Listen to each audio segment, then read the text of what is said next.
Dane County Coliseum here in Madison, Wisconsin for matchup number 2 on day 1 of the NCAA West Regional Hockey Championships. Northern Michigan of the CCHA to take on perhaps the hottest team in the nation, the Eagles of Boston College. The winner will advance to tomorrow's national quarterfinals and play the top team in the land, North Dakota. Colorado College has already advanced here today in Madison. They will skate tomorrow against Michigan State.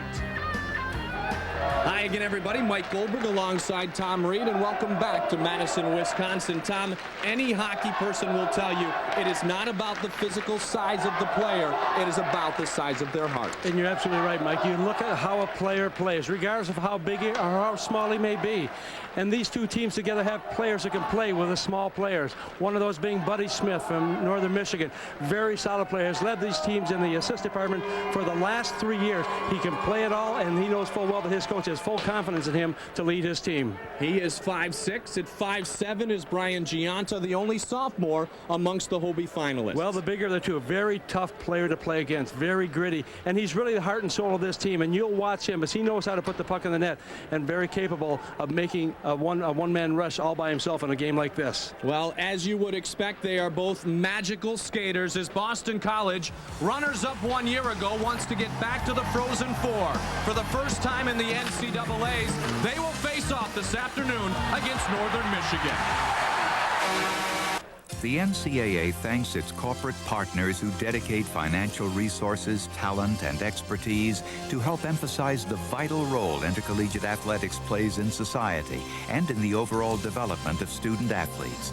The support of higher education by these outstanding corporate citizens also provides funding for NCAA youth programs and NCAA championships. The NCAA and its corporate partners, together building a better experience for our student athletes. The 2000 NCAA Hockey Championship is coming to the Providence Civic Center in Providence, Rhode Island, hosted by Providence College. Don't miss your chance to see the best teams in college hockey compete next year at the Frozen Four on April 6th and 8th. For tickets, call 401-865-2500. That's 401-865-2500. Or visit the NCAA website at www.ncaa.org.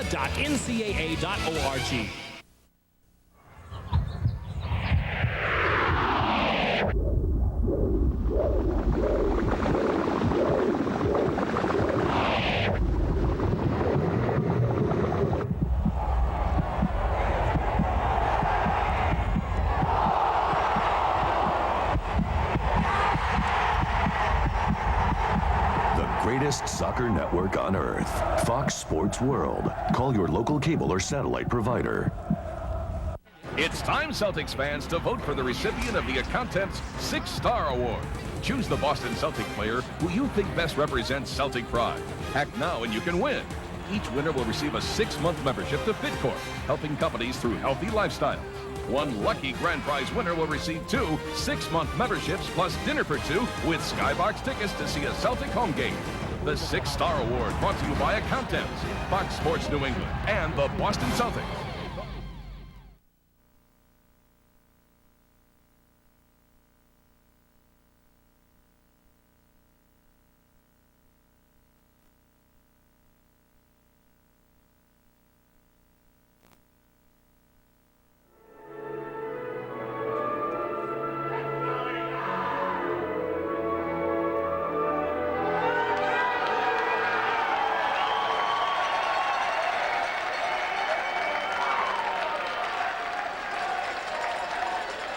From Dane County Coliseum in Madison, Wisconsin, NCAA Productions presents the 1999 Division I Ice Hockey Championship. Today's first-round West Region game features Northern Michigan and Boston College. Dan Raguset, a sophomore from Marquette, Michigan, gets the start here today, his 24th straight start, the head coach at Northern Michigan. He has been the only head coach at Northern in his 23rd season. Is Rick Comley. Comley, the 10th winningest coach all time in college hockey history.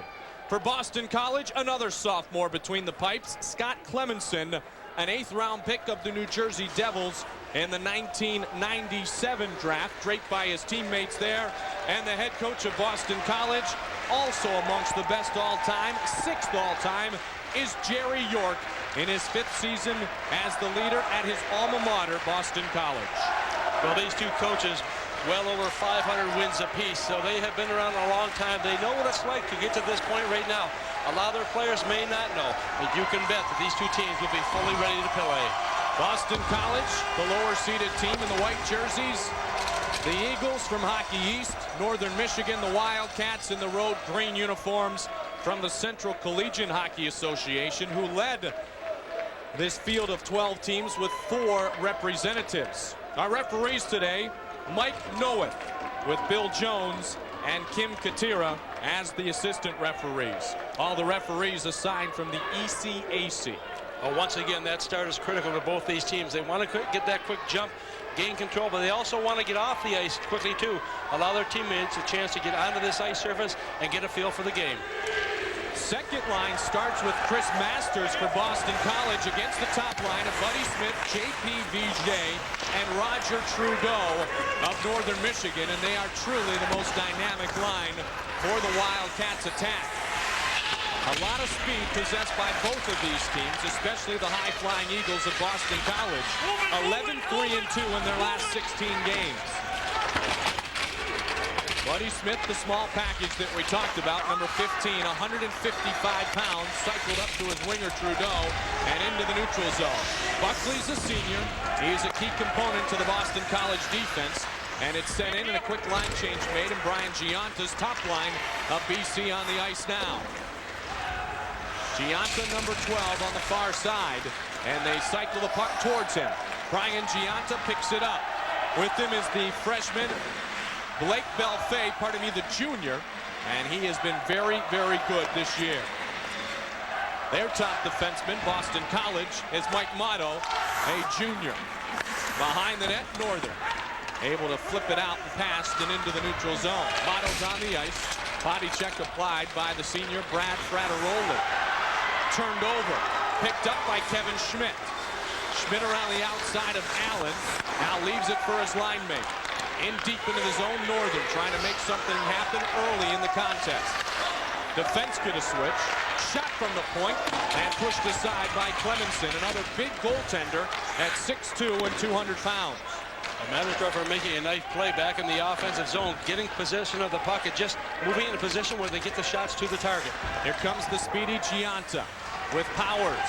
Gianta, quick shot, save made by Regaset. Rebound, and it trickles wide of the net. Now behind it is taken by Northern Michigan's Mike Sandback, that converted forward, now playing defense. Up ahead, Mattersdorfer. His shot kicked aside by Rob Scuderi. To the near side boards. And kept in at the blue line. The shot goes wide from Sandbeck. Mattersdorfer on the forecheck, along with Chad Thoyer. And into the neutral zone come the Eagles. High wrist shot right into the belly of Regaset, and we have our first stoppage. Well, good pace by these two teams right away. Northern Michigan a little bit of an edge as far as controlling that puck and getting opportunities.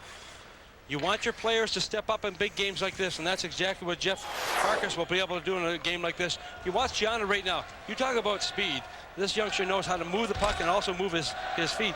Not very big, but very powerful on the shot, and you can see the save by Regaset right here, coming right into that midsection, and that rebound coming. That's where those rebounds have got to be cleared by the defense or the forwards coming back in to help. 57 points on the season, including 3 hat tricks for the 3rd-round pick to the Devils. Shot from the point, pushed aside by the Wildcats. Lee Rupp now cycles back into a defensive posture, and Boston College tries to control.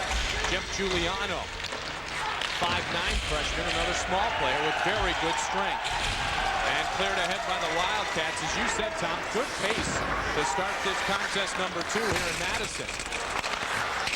Kept in the zone by Northern Michigan. Centering pass pushed aside by Marty Hughes of Boston College. And now the puck chased down by Rob Scuderi. Rich Mitro ties up the Boston College player, and Northern regains possession. Rupp happy to flip it in, and he'll get a change. And quickly is Buddy Smith. On the far side boards, it's J.P. Vigier. Top line on the ice. Trudeau looking for the pass. He's in front and wisely deflected. Heads-up play by the goalie Clemenson. Well, you have to be careful where the puck is. Also, who's in front of him making the nice play there, using that stick, because he had Trudeau standing on in front of him all by himself, looking for that quick shot coming out from the corner. Top line against top line. Buckley, the defenseman, got a shot away. Long wind-up, shot knocked down, regained by Brooks Orbit. Now it's Northern Michigan, and deflected aside neatly by Buckley. He took it right off the stick of J.P. Vigier. Well, that was a desperate attempt by Buckley to get to the puck. He was successful in getting that, but he had to reach a long way. Here's Buddy Smith. Buddy Smith, bodied up by Brooks Orbit. Now Trudeau. Trudeau wheels it in front. Backhand shot just missed. Coming in from the blue line was Sean Connolly, a freshman defenseman. And BC able to clear once again. Gianta hustles to it. Now he's waiting for help. Bryan, stick handling neatly, just fires it towards the net, and it's pushed aside. Puck is still free in front of the Northern Michigan goalie, and finally Ragusit is able to pick it up. Good start so far. You're watching NCAA Productions coverage of the 1999 Ice Hockey Championship.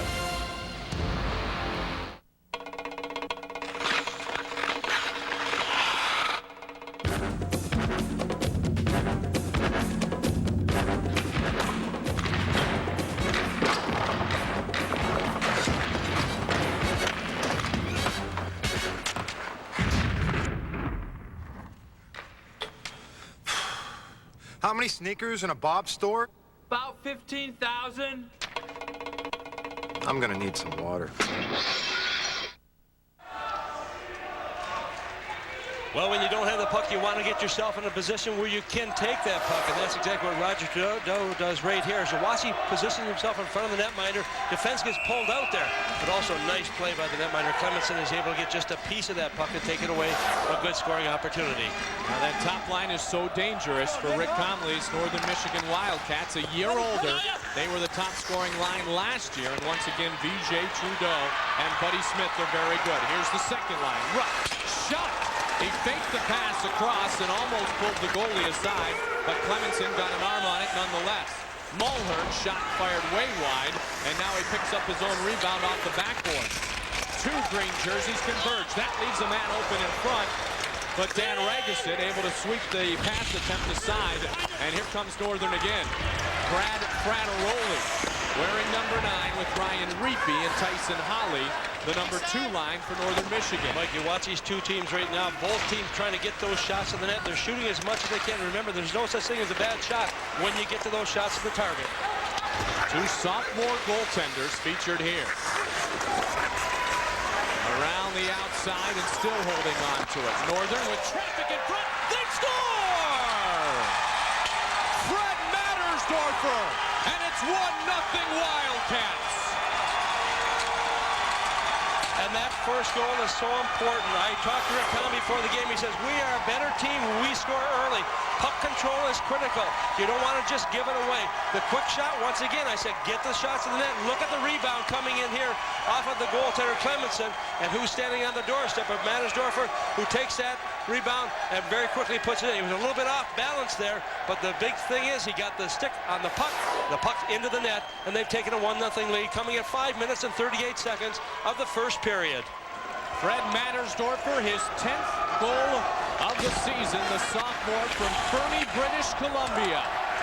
And as you said, Rick Conley knows how much more confidence his players play with when they strike first. And they do here against Boston College, the number 5 team in the nation.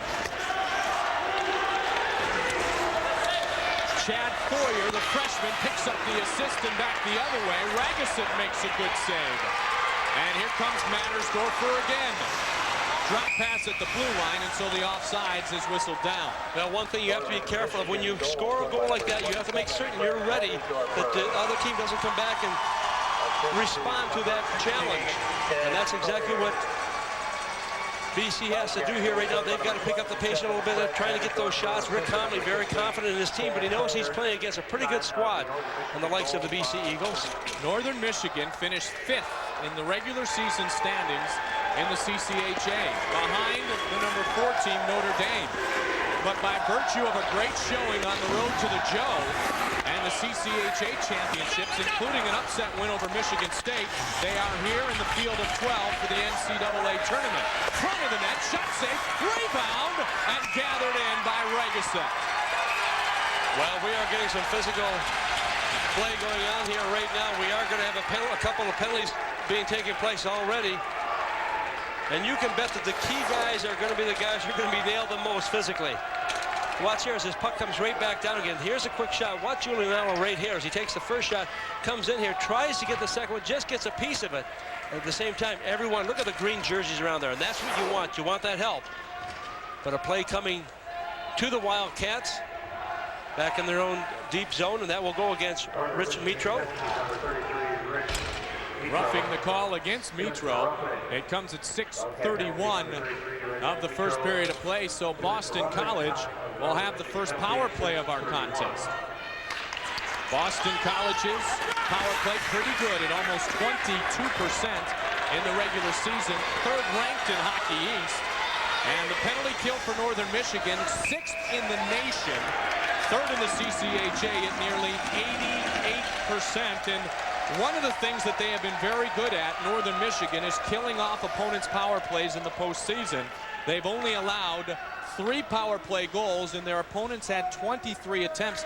Northern Michigan, by far the most penalized team in the CCHA postseason. Well, they're a very aggressive team. They know how to make things happen, and they feel that by playing physically, we can get more opportunities perhaps for ourselves, keeping the other team off balance. So many times, Mike, it's intimidation that takes place here. The players will play physically, trying to keep the other team at bay and make certain they have second thoughts about what they're doing in certain situations. That young man right there, number 13, Blake Belfay, leads Boston College with 13 power play goals. He is amongst the leaders in the nation. Boston College has scored at least 1 power play goal in each of its last 5 games played. And the offsides is called. They absolutely were spectacular with the man advantage in the Hockey East playoffs, and again some extracurriculars taking place. Well, and it's going to take place also, but there will be penalties called as a result of that. The officials are going to clamp down here. They don't want anything to happen.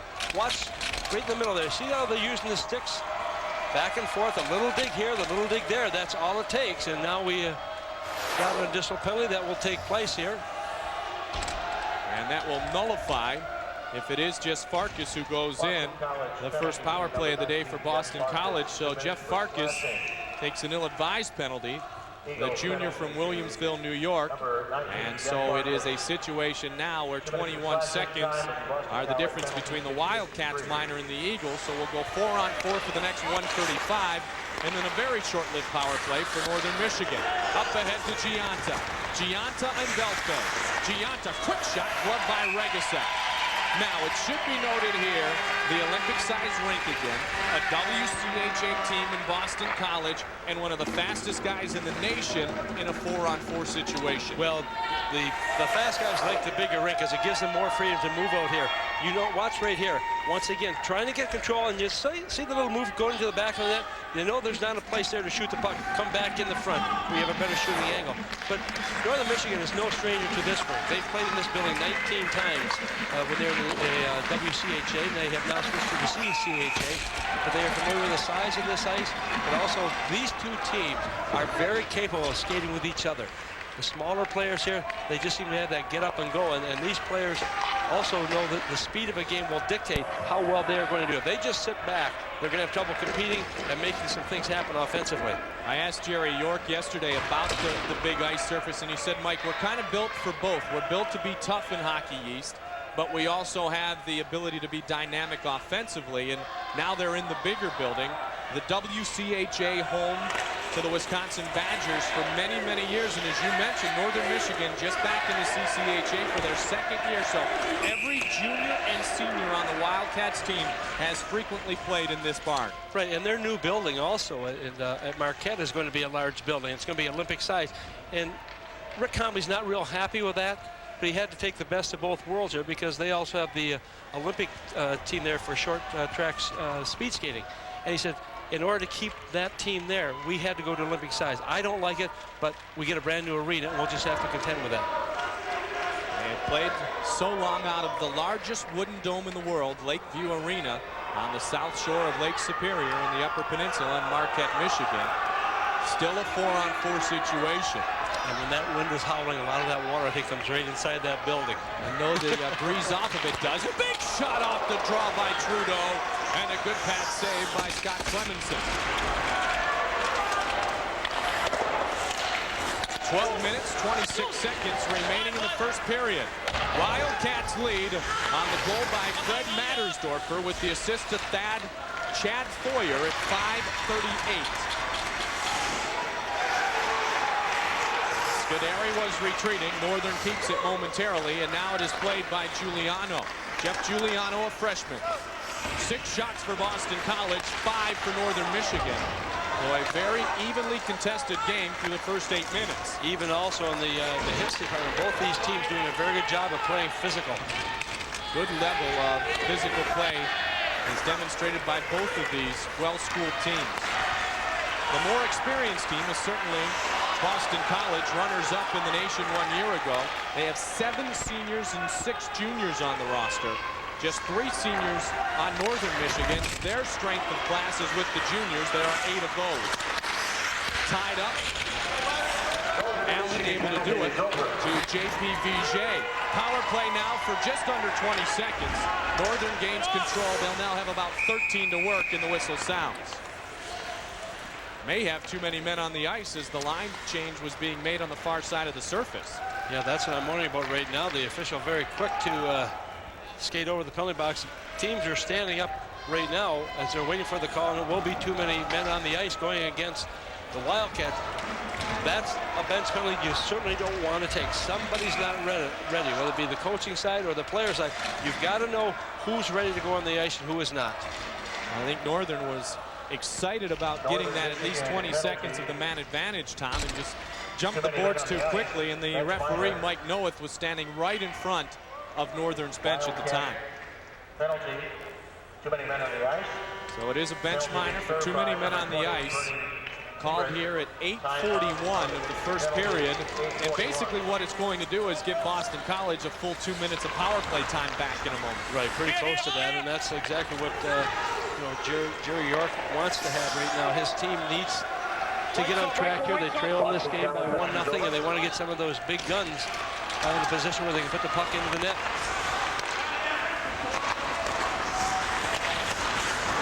Turned over in the neutral zone. Here comes Frateroli. He hit the post.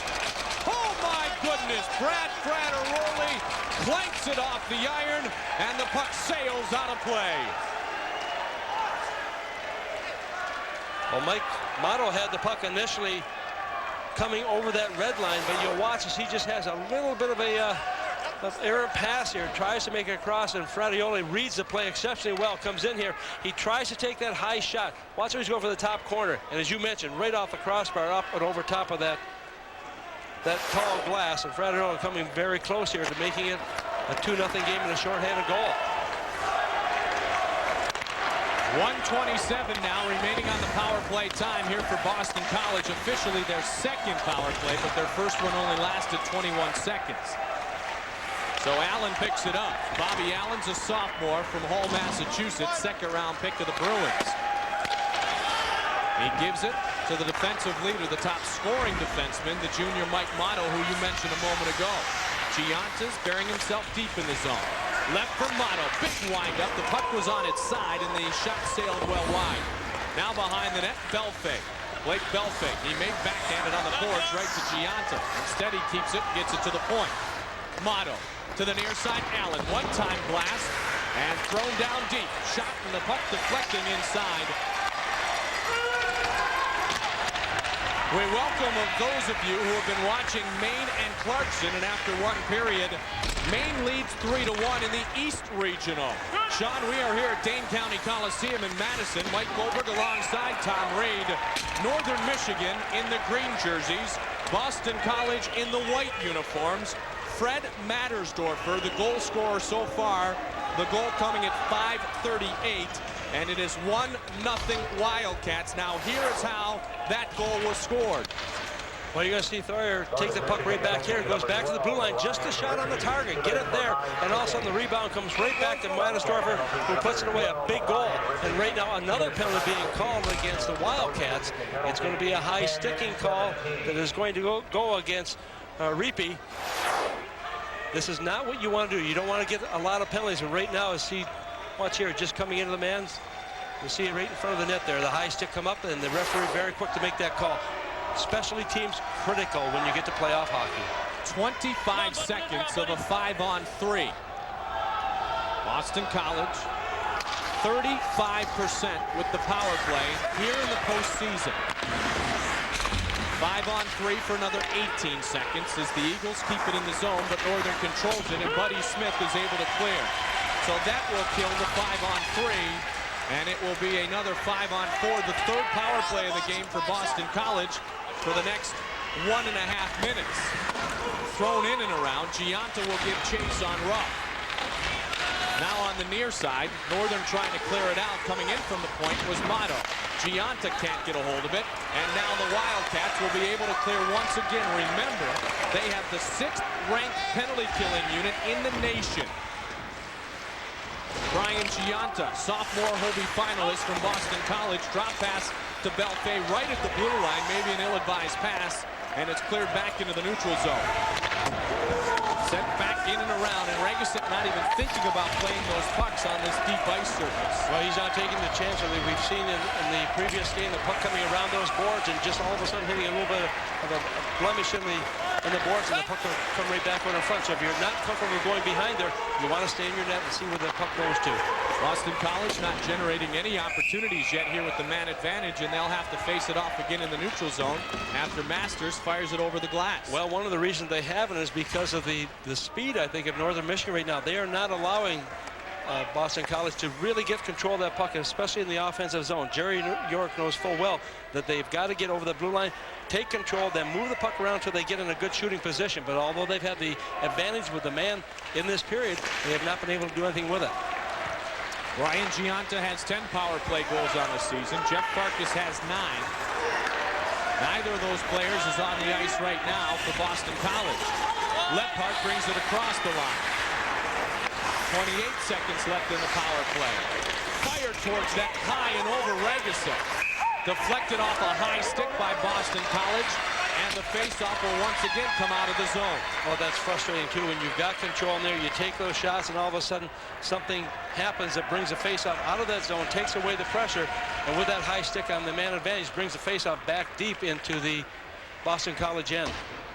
You know, Northern Michigan is on pace to set a school record with their penalty-killing efforts. That goes back to the 90-91 season when they were at 87.3%. 4th appearance of the 90s for Northern Michigan, and that year that they set the previous record for penalty kill was the year they won the national championship, 1991. Well, the faceoff comes all the way back into the Boston College zone. Frattaroli controls it for Northern Michigan. And Tyson Holly just flips it in and behind the Boston College net. Under 8 minutes remains in the first period. Again, Boston College firing in the zone and then chasing the puck on this power play time. To the point. Hughes, quick shot, knocked down in front. Frattaroli has it. And we are back at full strength. Out of the box, shot by Reapy, saved by Clemenson. So 0 for 3 here in the first period with the man advantage are the Eagles of Boston College. The number 5 ranked team in the nation and the 4th seed here in the West Regional. And when you kill off that many penalties, it gives it almost a confidence factor, brings that up a little bit, and the Wildcats have been able to do that. But I know full well that they'd like to have all the guys on the ice instead of being shorthanded. Boyer off a bad angle, and his shot went wide. For those of you who just joined us from the east, Colorado College won our first game here in Madison, defeating St. Lawrence. They'll play Michigan State tomorrow. The winner of this game will advance to play the top-seeded team in this region, top team in the nation. Quick shot wide, that is North Dakota. Strong hit by Buckley, but he is going to take a seat. Brendan Buckley will be called for the penalty. Northern Michigan will have their second power play. You're watching NCAA Productions coverage of the 1999 Ice Hockey Championship. The Avis Roving Rapid Return. In under a minute, it downloads, tallies, and prints your receipt. Still, at Avis, we know technology doesn't try harder. People do. You're all set, Mr. Parker. Thanks. We've got 20 minutes to get all this stuff to the gate. Oh, not a problem. Let me help you with the bags. Oh, okay. Great. Yeah. Speed and personal service. It's what everyone at Avis is dedicated to delivering. We try harder for you. Boarding the call against Brendan Buckley at 13-19, and so the Eagles shorthanded for the second time. Well, right now with Northern Michigan in the driver's seat here, they have scored the only goal of this game. They now have the man advantage. They have not seen too much of this in the first period. Let's see what they can do with it. First power play didn't last very long. Under 10 seconds for Northern Michigan with a couple of penalties that incurred. So this would be the first full 2 minutes, we would think, for Northern to try to use their power play effectively. Not very good in the regular season, ranked 6th in the Central Collegiate Hockey Association.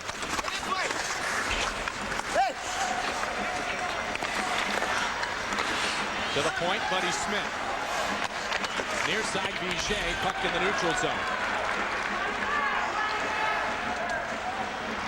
We welcome those of you again who are awaiting the second period of the Maine-Clarkson game from the Centrum in Worcester, Massachusetts. We'll get you back out to Sean Grandy and Bob Norton in a bit. Mike Goldberg and Tom Reed here. First period action of Northern Michigan and Boston College. Buddy Smith in the top line on the ice. He's tripped up. Not cleared out. Puck is still free. Picked up now by Vigier. J.P. Vigier to the point. To the near side and Buddy Smith. Buddy Smith gets it across on the blue line. Conley mishandled it momentarily. Now behind the net, Trudeau. His gap closed by Motto. Quick shot, quick pass, good save. Scott Clemenson. Trudeau doing a nice job of coming right back out in front of that net again, taking that pass. We'll find him in that area quite a bit. And of course, with the man advantage, it makes it a little bit easier. Good play by Conley, keeping the puck in the zone. He had trouble with it initially. Puck just kind of filters around along the boards there. You get it back into a position where you can bring it back out front, and you're going to watch number 10 as Trudeau makes the play initially, then he goes right back for the net. We've talked time and time again about the fact that when you don't have the puck, put yourself in a position where if the puck comes to you, you can do something with it. Northern Michigan, Rick Conley saying it's very special to be back in the NCAA tournament for the first time since 1993.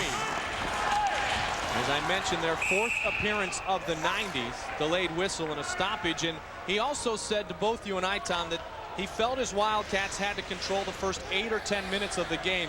They've done much more than that. They've pretty much controlled almost the first 15. Well, they have. They've had a very strong start here, and that depends on your starting lineup, too. If you get a line out there that can make some things happen, get the wheels going. You don't want to just sit back here. You want to be more aggressive than defensive, and that's exactly what they have done. That they've been rewarded with the goal being scored here, but they are not sitting back, and they are playing a very strong physical brand of hockey. Almost double-digit hits already. 5 credited for Boston College, 4 credited for Northern Michigan. Gianta on the forecheck. Tyson Holly leaves it, and someone in a green jersey needs to pick it up. They finally do. Near side, Sandbeck. Number 39 is Mike Sandbeck from the province of Saskatchewan, and an offsides called against the Wildcats. Well, that last little move by Sandbeck coming over the blue line just threw his teammates a little bit offside. He was trying to control it there, trying to keep the puck in the zone, pull it back just enough to bring it in a position where the offside call is made. Freshman goalie Jeff Sanger helps Colorado College advance in our first game against the Hobie Baker finalist, the senior Eric Heffler. And now we've got 2 sophomore goalies featured in this contest. Of course, Joe Blackburn, just a sophomore from Michigan State. They are the #1 team in the nation as far as the defensive rankings are concerned. And he is the top-ranked goalie in the nation. Regason in the starting job in mid-December after he and junior Dwayne Bowie split the first 18 games of the season. Across the line for the Cats. Still staying on the puck is Brian Phillips. Now on the near side, Fred Mattersdorfer, the goal scorer, behind Phillips. And trying to pinch in is Chad Thoyer, the top freshman scorer on the team. Delayed offsides. Now waved off in Boston College. A lot of dump and chase here. A touch up first. Jeff Giuliano. And behind the net, it is taken by Buddy Smith. Jerry York said yesterday he's extremely impressed with this top line of the Northern Michigan Wildcats.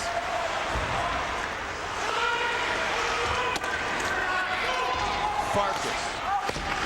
He played in some great tournaments over the year with the national teams. And Farkas, one of the young talents on this team, flips it quickly. And it is brought into the zone. Big shot. And the pad save made by Regason. Marty Hughes let it fly just inside the blue line. Now Hughes defensively against Trudeau. He tried to leave it for Buddy Smith. Behind the net also is J.P. Vigier. 2 white jerseys. And the puck will be finally gathered in by the Penguins property, Rob Scuderi. Scuderi ahead. Across the line comes Jeff Farkas, who I mentioned a moment ago. Top college recruit out of the class of 1996. Hutchins. Big windup. And Frateroli got a stick on it. Frateroli to the far side boards. Ryan Reapy tries to play it. He's tied up on the play by Chris Masters. A couple more bodies come in. They try to work it out of the zone. Frateroli finally, along with his teammates, able to advance into the center ice area. Buckley on the near side boards. Very quick and well played first period with just 2.5 minutes remaining. Yeah, these teams, there's no question they are moving their skates right now, and they have throughout this first period. And neither team has had a big advantage. Northern Michigan, I think, a little bit of an advantage perhaps in the control of the puck and also in the play in the offensive zone. But BC also one of those teams that may be a little bit slower start here. We watch them pick up the pace here as we unwind here in the final couple minutes of period #1. Winners of 6 straight games, including the Hockey East Championships last weekend at the Fleet Center in Boston, are the Boston College Eagles. Like I said, they are ranked #5 in the nation, a mature team that returned nearly 20 letter winners from last year's national runners-up. Near side, Northern Michigan has it again. Lee Rupp sends it out and around, and now the puck will be picked up by Blake Belfay, the junior from Framingham, Massachusetts. Over to Gianta. Now it's Andy Powers.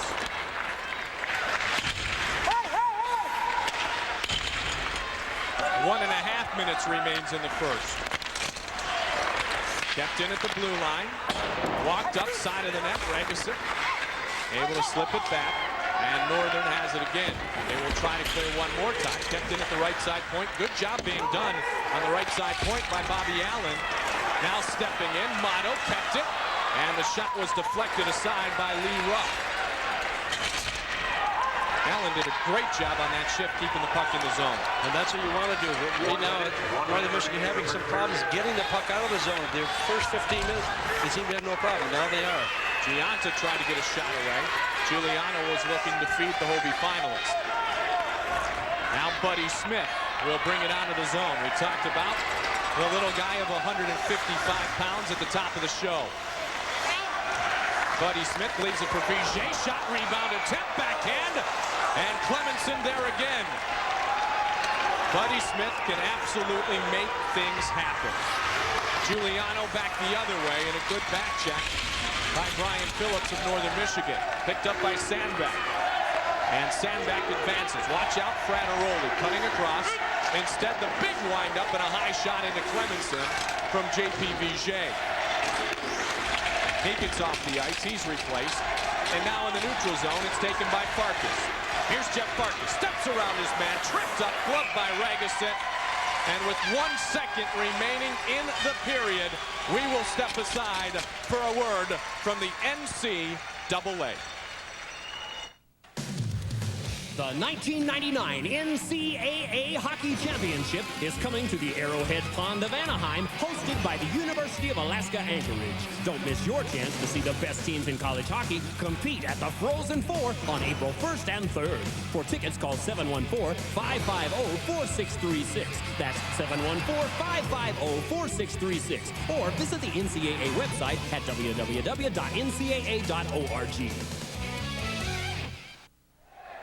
Just 1 second remains in the first period. Boston College pulling their goaltender, knowing the puck could never travel that distance in 1 second. They'll try to do something miraculous. Belfay, I would guess, is going to try to push it ahead. He did, but the horn sounds. And Northern Michigan, after a good 20 minutes of play, leads 1-0. It was a good first period, I think, for both of these teams. Good pace all the way through, good physical contact. And the nice thing is no one is just sitting back. These two teams realize there is no tomorrow, they don't win today, and so they came into this ice very well prepared mentally and physically to step on the ice and make a game of it. You know, we talked about how Boston College is perhaps the hottest team in the nation, but Rick Comley and Northern Michigan know that perhaps they are playing their best hockey of the year. Well, they are, and when you get to the playoffs, you want to be playing your best hockey. You go through the whole season long, and a lot of things take place, whether it be exams in school, you have injuries, so many things, there are so many distractions. When you get to this level, all of a sudden everything has to be focused and channeled into one particular game, one particular shift perhaps, and that's what these two teams have been able to do. Rick Comley's downstairs. Coach, you told both Tom and I yesterday your team played so much better when you score the first goal. And we did. I thought we played very well 5-on-5, got in some penalty trouble, obviously, which let them get back in it a bit. I thought they started to crank it up there towards the end of the period, but we leave the ice with a lot of confidence. Rick, your team comes into this game and you're playing against a very solid team, but at the same time your team has really stepped up the pace here. I think not only physically, but also in that, you talked about a run and gun game the other day. You didn't want to get into one of those, but your team has got some great speed. We've had great chances. Hit versus turnover ratio is a key to us. We didn't turn it over very much that period. We'll get our bumps, and if we can keep that going, we're going to be okay. Good luck the rest of the way, Rick. Okay, thank you. Rick Comley, longtime head coach of the Northern Michigan Wildcats, who got the only goal of the first period from Fred Mattersdorfer. Stay with us. Our NCAA coverage continues. Meet Wayne Best. He saw the kids in his community without direction and did something about it. He got them off the streets and put them to work, teaching important lessons in community service, responsibility, and helping others, so he can spend more time on foxsports.com, where he enters his zip code to get the latest on his favorite home teams. It's like Fox Sports Net online. Hi, I'm Walter McCarty. Each year, Fox Sports New England, the Boston Celtics, and the Boys and Girls Club of America team up for the Join the Club campaign, a program designed to encourage kids to join the local Boys and Girls Club. Since 1991, hundreds of clubs throughout New England have participated in this annual basketball tournament designed to teach kids valuable lessons in teamwork, leadership, and honest competition. To find out how to join a club in your area, call the Boys and Girls Clubs of America. Get involved. Join the club! I don't think you know about this. I don't think you're supposed to know about this, but deep inside Jacobs Field in Cleveland, back behind the dugout, there's a room, a secret room, with a sign on it, and the sign reads, sewage ejector. I don't know what goes on inside that room, and I don't know that I want to know what goes on inside of that room. What I want to know is, what do Scully and Mulder know about it?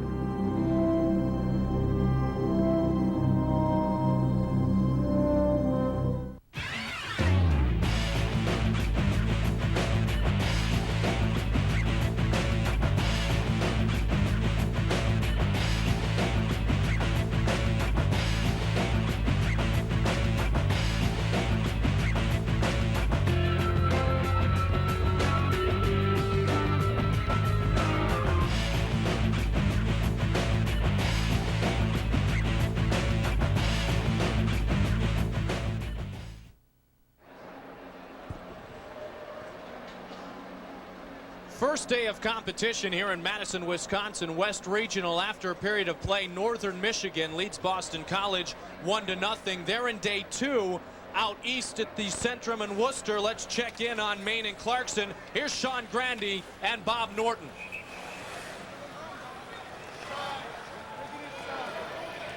All right, Mike Goldberg, thank you so much. We want to welcome those of you from the West region of Madison, Wisconsin who are watching Northern Michigan and Boston College. I'm Sean Grandy alongside Bob Norton, and as you can see, you have arrived safely at the Centrum Center in Worcester, Massachusetts, where the Black Bears of Maine, who got off to a great start last night against Ohio State, did the same thing in the first period here, getting goals from Marcus Gustafson, Steve Correa, and David Cullen. And they are singing a happy tune right now because Maine, for the first time in 4 years, can advance to the Frozen Four if they can hang on here, and they are on the power play. Maine's been a great first period team, as we've talked to the folks about. They now have outscored their opponents 52-24 in the first period, and it's been a huge factor tonight. Eric Cole leads the nation in shorthanded goals, number 21 in white for Clarkson. On the ice now, but David Cullen, maybe the best player in this regional to this point, begins the rush for Maine. Marcus Gustafson taken down. No call here, already on the power play, and Kerry Ellis-Toddington will clear it away. For those who are just joining us, it was Kerry Ellis-Toddington who accidentally redirected the puck with his skate into his own net for a goal that was credited to Maine to make it 3-1 late in the first period. The play was reviewed for about 5 minutes, but the call wasn't. Did go in off a Clarkson skate. And that's why we are 3-1 right now. Brendan Walsh, Correa back to the point. Here is Corey LaRose. LaRose for the drop.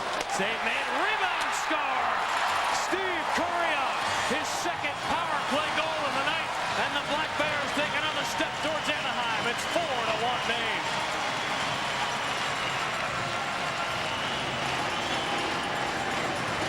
Well, you can't leave a rebound like this. Sean Grant struggling with the puck, and you can tell one of the things that Coach Walsh told these guys is get the puck on net, fire it on net. Grant leads a rebound right off to his right. Correa pushes it off. Correa comes in, converts it.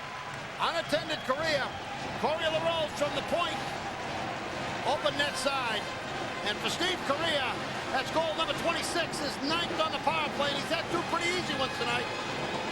2 open netters, very, very similar kinds of scores off rebounds.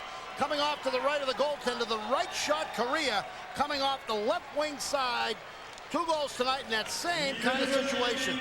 Let me tell you, he absolutely... So Hobie finalist Steve Correa with 2 goals in the East in Maine, hoping to advance to the Frozen Four. Correa trying to win a Hobie Baker like his brother Paul did in his freshman season. Here in the West, we have played 1 period. Northern leads 1-0.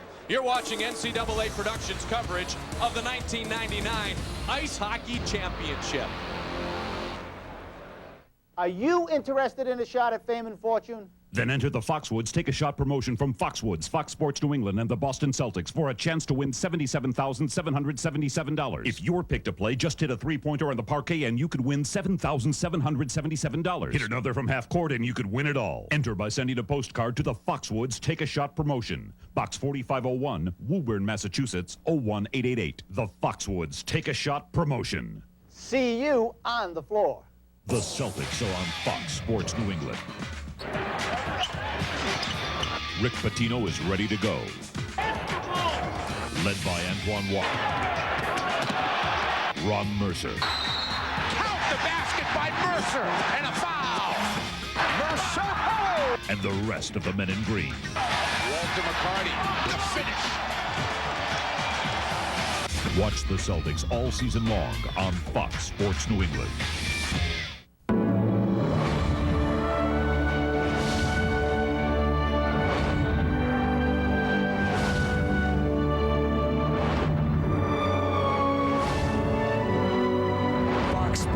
Congratulates France's Zinedine Zidane, FIFA's Player of the Year, World Cup hero, and the heart of Italy's Juventus. The world's greatest players, the world's top leagues.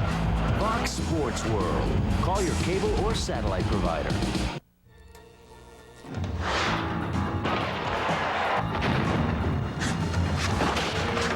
Can you survive a pack attack?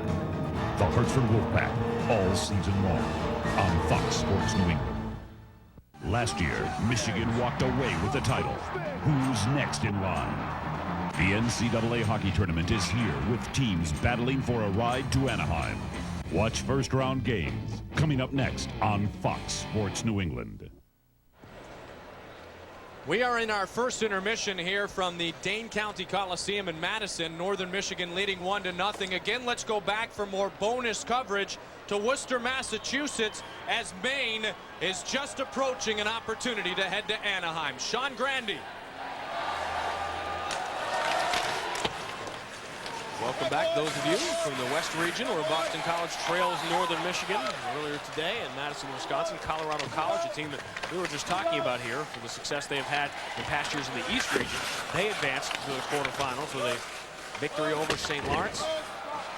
Colorado College will take on Michigan State tomorrow, quarterfinal. Here, the Black Bears of Maine.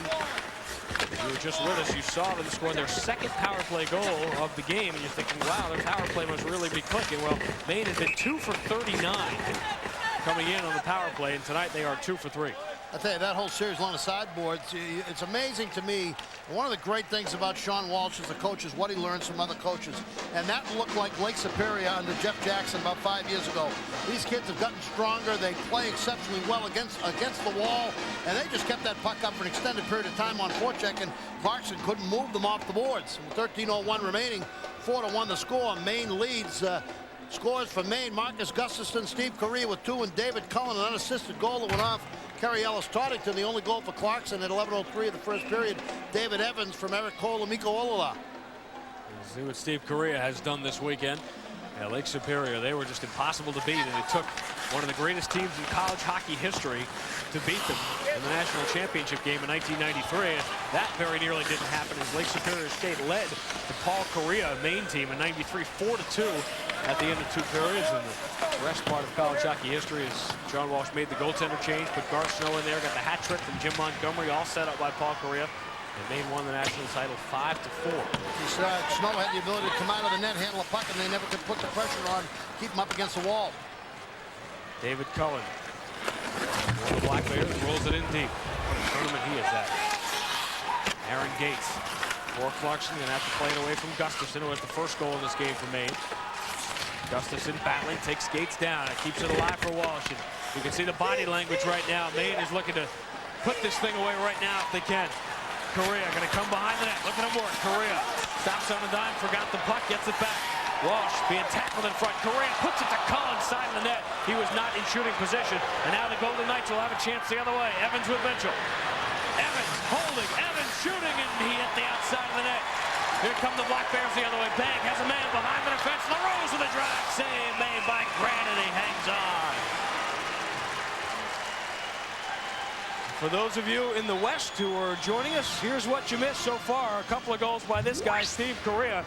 In the first period, the first goal, Correa created it. Gustafson pushed it the final inch over the line. Watch this play by Eric Cole. He drew everybody to the right, put it out in front for Evans to finish. Maine would take a 2-1 lead on the power play goal by Correa. Here's the controversial one. Kicked in by Ellis-Toddington of Clarkson, credited to David Cullen, 3-1. Here's the goal you just saw, the power play goal by Steve Correa, 4-1 Maine. Those 2 Correa goals look like carbon copies of one another. One was on one side of the rink and one was on the other side of the rink. So with the geography here in Worcester, that would make one in North Korea and one in South Korea. Well, that's okay. Never mind. I'll tell you, that last goal we saw by Steve Correa is the only one that David Cullen didn't figure in on. He figured in on the 3 previous goals. Got credit for that goal that bounced off Kerry Ellis-Toddington's escape. Steve Correa, a Hobie Baker finalist, was edged out for Player of the Year in Hockey East by Jason Krog of New Hampshire, who we will see here in our late game. New Hampshire, the regular season champions in Hockey East, trying to dethrone the defending national champion, Michigan. Maidmont or Kent Huskins. Knights need one. Shot doesn't get through. Clarkson has 1 shot on goal here in the second period. Correa, LaRose with a drive, slides it all the way through. So the bonus coverage will continue later from the East Regional. Maine in control over Clarkson, and we'll continue our coverage of the West Regional here in Madison. You're watching NCAA Productions coverage of the 1999 Ice Hockey Championship. It's time, Celtics fans, to vote for the recipient of the Accountant's 6-Star Award. Choose the Boston Celtic player who you think best represents Celtic pride. Act now and you can win. Each winner will receive a 6-month membership to FitCorp, helping companies through healthy lifestyles. One lucky grand prize winner will receive 2 6-month memberships plus dinner for 2 with Skybox tickets to see a Celtic home game. The 6-Star Award brought to you by Accountants, Fox Sports New England, and the Boston Celtics. Hi. At the request of every boss in America, our morning edition of Fox Sports News will be just 1/2 hour long, and I'll be appearing on it, as opposed to the hour-long stretches on the other sports networks. This is so you can get to the office on time, please. Thank you very much. We appreciate it. You lazy goon, you. Now, to the office with you.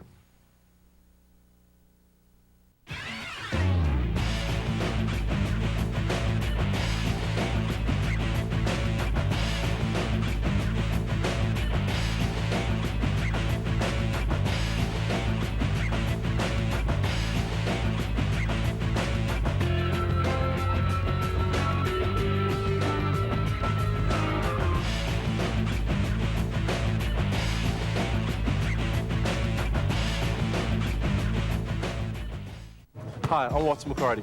Each year, Fox Sports New England, the Boston Celtics, and the Boys and Girls Club of America team up for the Join the Club campaign, a program designed to encourage kids to join the local Boys and Girls Club. Since 1991, hundreds of clubs throughout New England have participated in this annual basketball tournament designed to teach kids valuable lessons in teamwork, leadership, and honest competition. To find out how to join a club in your area, call the Boys and Girls Clubs of America. Get involved. Join the club! Welcome back to Madison. Northern Michigan leads 1-0 after 20 minutes of play here in Game 2 of our first day coverage of the West Regionals. Tom Reed, as surprising as anything else in the first period, just 6 Boston College shots. Yeah, that's very unusual. Raguset was not tested very much. In one stretch, there was about 5 or 6 minutes. Nothing came his way at all. But you know full well that Jerry York has got to get this team up a little bit stronger in this second period. They've got to get the shots to the net. They have not done that, and as a result, no goals. Conversely, Rick Comley has his young men believing, and it wasn't even the big line that ended up scoring the only goal of the period. It came from an unlikely source in Fred Mattersdorfer. Well, it was a rebound, and when you get to the net, anything can happen. You're going to watch the play by Thoyer. There's a great job of kind of circling the wagons a little bit here, getting the shot to net. The rebound comes right back out in front there, and Mattersdorfer is right there to put it away. His 10th of the year, the freshman Thoyer gets his 21st helper. Phillips had an assist added on that goal at 5:38. Northern Michigan leads Boston College 1-0. There's just those 6 shots, and considering they had 3 power play opportunities, that's not very good. No, it's not. When you get the power play, you've got to make the most, but you've got to get some shots when you have it. Both teams doing a good job on the draw, and we will continue with our coverage here in Madison after a word from our friends at the NCAA. The NCAA thanks its corporate partners who dedicate financial resources, talent, and expertise to help emphasize the vital role intercollegiate athletics plays in society and in the overall development of student athletes.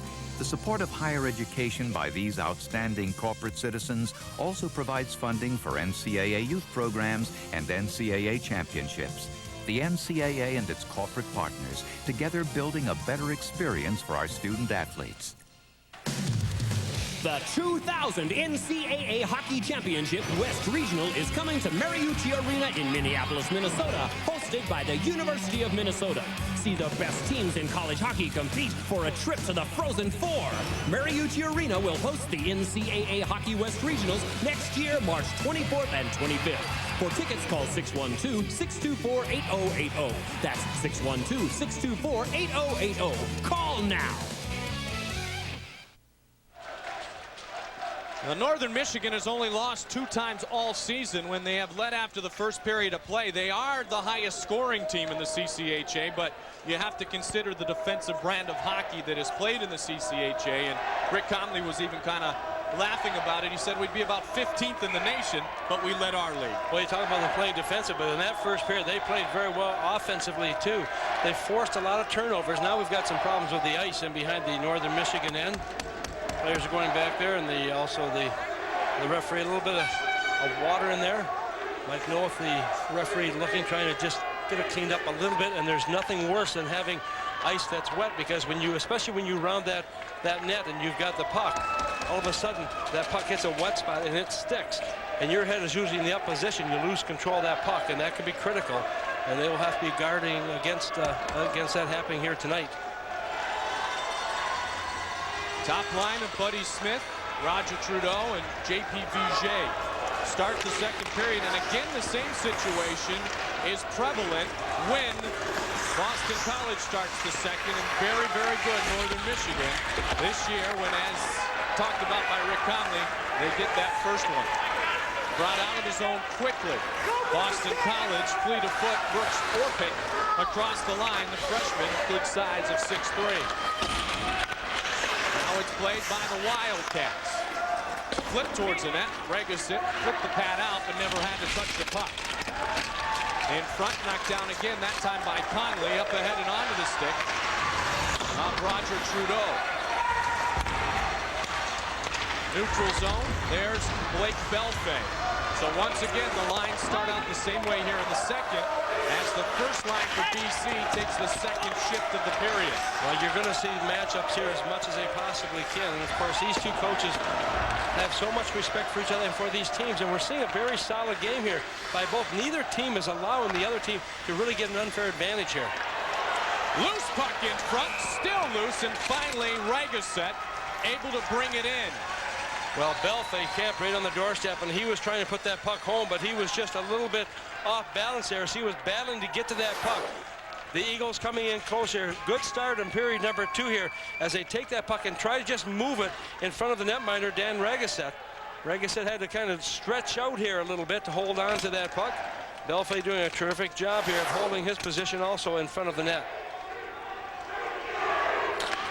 Off the draw, won by Boston College. Now in front, quick shot, long rebound, and it trickles through the stick of a tangled up Blake Belfay. Now Allen cycles it down towards him. It hit the referee, and Northern Michigan is going to be able to move the puck up ahead. You talked about matchups a moment ago as the little man Gianta hammers Kevin Schmidt. Brad Frattaroli is settled in as the top checking center for Northern Michigan. No surprise, he's on the ice against Brian Gianta's line here. And what happens so often when you're called upon to do the checking and so on, when you are aggressive at doing it, a lot of times you will get some opportunities to step up to get those chances to score some goals. And when you get to playoff competition, all of a sudden, some of the lesser players who don't get a lot of points get more of a chance, and they do respond with those goals and assists. Tangled up on the near side boards. 2 greens, 2 whites. Mono trying to wait for the puck to squirt free, and finally they'll whistle it down. Well, I think we're going to have a penalty also here for holding, and that will go against the Eagles. Andy Powers trying to do his job, but he was having a hard time just hanging on there. And all of a sudden, as you get a player like Mannersdorfer, who's 5'11", 170 pounds, trying to skate away, he will pick up that penalty, and this will give another power play opportunity in this hockey game. This penalty coming at 2 minutes and 14 seconds of the period. Now Andy Powers tried one of the oldest tricks in the hockey book. He tried to just skate away. I didn't know anything about it. Number 24, Andy Powers. Is continuing to work and work and work, and you see the big right arm was entangled on his opponent, and that is why he will sit down. Andy Powers at 2:14, a 2-minute minor for holding. And power play opportunity number 2 for Northern Michigan. Pardon me, number 3, 2 in the first period. Across the ice, now back to the near side, Thoyer. So the number 2 line on the ice to start, the number 2 power play unit for Rick Conley's team. Thoyer, his pass was deflected away. Now it is picked up. J.P. Vigier. Buddy Smith's at the point. Conley also at the point. And Thoyer, the freshman, up front on this power play unit. Now, once again, trying to get the puck into position. Vigier doing a good job of getting himself open there, but at the same time, you had Scuderi doing an excellent job defensively for the Eagles. Just using that long reach of his, trying to get to that puck, moving out just a little bit. And at 6'1", 205 pounds, he has got the size to do that. Right now, you look at the goaltender, Scott Clemenson, the sophomore goaltender that Mike had talked about. Last year he was Hockey East all-rookie team. Member of that squad. Very confident young man, playing perhaps as well as he's played all year. Almost kept in at the blue line by Sean Connolly, the freshman defenseman from Flat Rock, Michigan, CCHA All-Tournament team performer. Buddy Smith slides it to the aforementioned Conley, and he'll fire it behind the Boston College net. Motto chases it down, and now on the near side, Boston College tries to clear. Foyer was there. There's a man open in front, and a high pass deflected off the Boston College defenseman. Remember, one of the power plays was only 9 seconds long for Northern. Conley. And again, it is played by the defenseman. This time, Bobby Allen of Boston College, but he can't clear. 2 green jerseys behind the net. Now 3. Someone's got to get in front of the net. Instead, they go to the point. Conley's shot deflected, loose in front, bouncing puck, and unable to corral it is Roger Trudeau. Now it's Trudeau again, walking out. Foyer looking, quick cut movement, deflected, and on the doorstep finally, Clemenson able to shut it down tight. Oh, how quickly he can change, and right now Northern Michigan doing a good job of moving that puck, trying to put themselves in front of that net. You talked about that just a few minutes ago. Foyer thought he had it here. Little good quick action with the hands moving that stick in a position where he's just trying to stuff it in. But at the same time also, you've got to make sure, because you know full well the netminders are going to be moving across in position. Also, you're going to get hit with some pretty good checks as well. So another good shift for Northern Michigan with the man advantage. 29 seconds remains. 12 shots now faced today for Clemenson. To the point. And fired out by Northern. It'll be chased down by Tyler Barabanov. Barabanov leads it up for Tyson Holly. Holly into the neutral zone area. Boston College regains. Blake Belfay will send it in deeper. Boston College's kill has been very good recently. In the Hockey East playoffs, they were 20 of 22. Over their 6-game winning streak, 27 of 29. So now 30 of their last 33 opponents' power plays have been killed off. Barabanov headmans the puck. Buckley hammers Tyson Holly into the Northern Michigan bench. And now it is advanced once again. Delayed penalty is going to go against Northern. Belfay steps across the line. Orpik in deep into the zone. Out of the net comes Ragasek. Reapy has it. Slashing will be the call. And we'll have once again a man advantage situation when we come back. This is NCAA Productions coverage of the Hockey Championships. Only 5 days left, New England. Hey, folks, Tom Park here this Saturday at Showcase Isuzu, where the winter clearance is going strong, but it's wrapping up, folks, in a hurry, so you need to be here this weekend. You can lease a brand new rodeo with no money down. It's $189 a month. And don't forget, we purchased the remaining 98 Ombre inventory from the factory at huge discounts. Means you can buy an Ombre right now this Saturday starting at $89.50. You see, because we sell in stock more than anybody else, we get the largest volume discounts, and volume means the lowest price. If it doesn't say Showcase, you definitely paid too much. Tyson Holly in the box. Boston College with the power play. Well, this is an undisciplined penalty right here. You're going to take hits, there's no question. You may not like the high hit, but you can't respond right here. You got to pick your spots. Watch here. Bingo, right in the back of the leg. And, of course, that is a penalty that was warranted to Tyson Holly as he goes in for slashing at 4:46. We talk about discipline on and off the ice, and when you're on the ice, especially in championship hockey, when you get to the playoffs like this, you can't afford to take needless penalties, and that is a needless one. Just 2 shots on the Boston College power play so far. This is their 4th of the contest. Motto. Now it's played by Belfay. Farkas in front, stick handling, he scores! Jeff Farkas, a power play goal, and the Eagles have tied the score at 1. Well, as we talked about, a very costly penalty. Farkas does a great job here, but also Belfay of getting that puck over to him. Farkas with quick hands once again.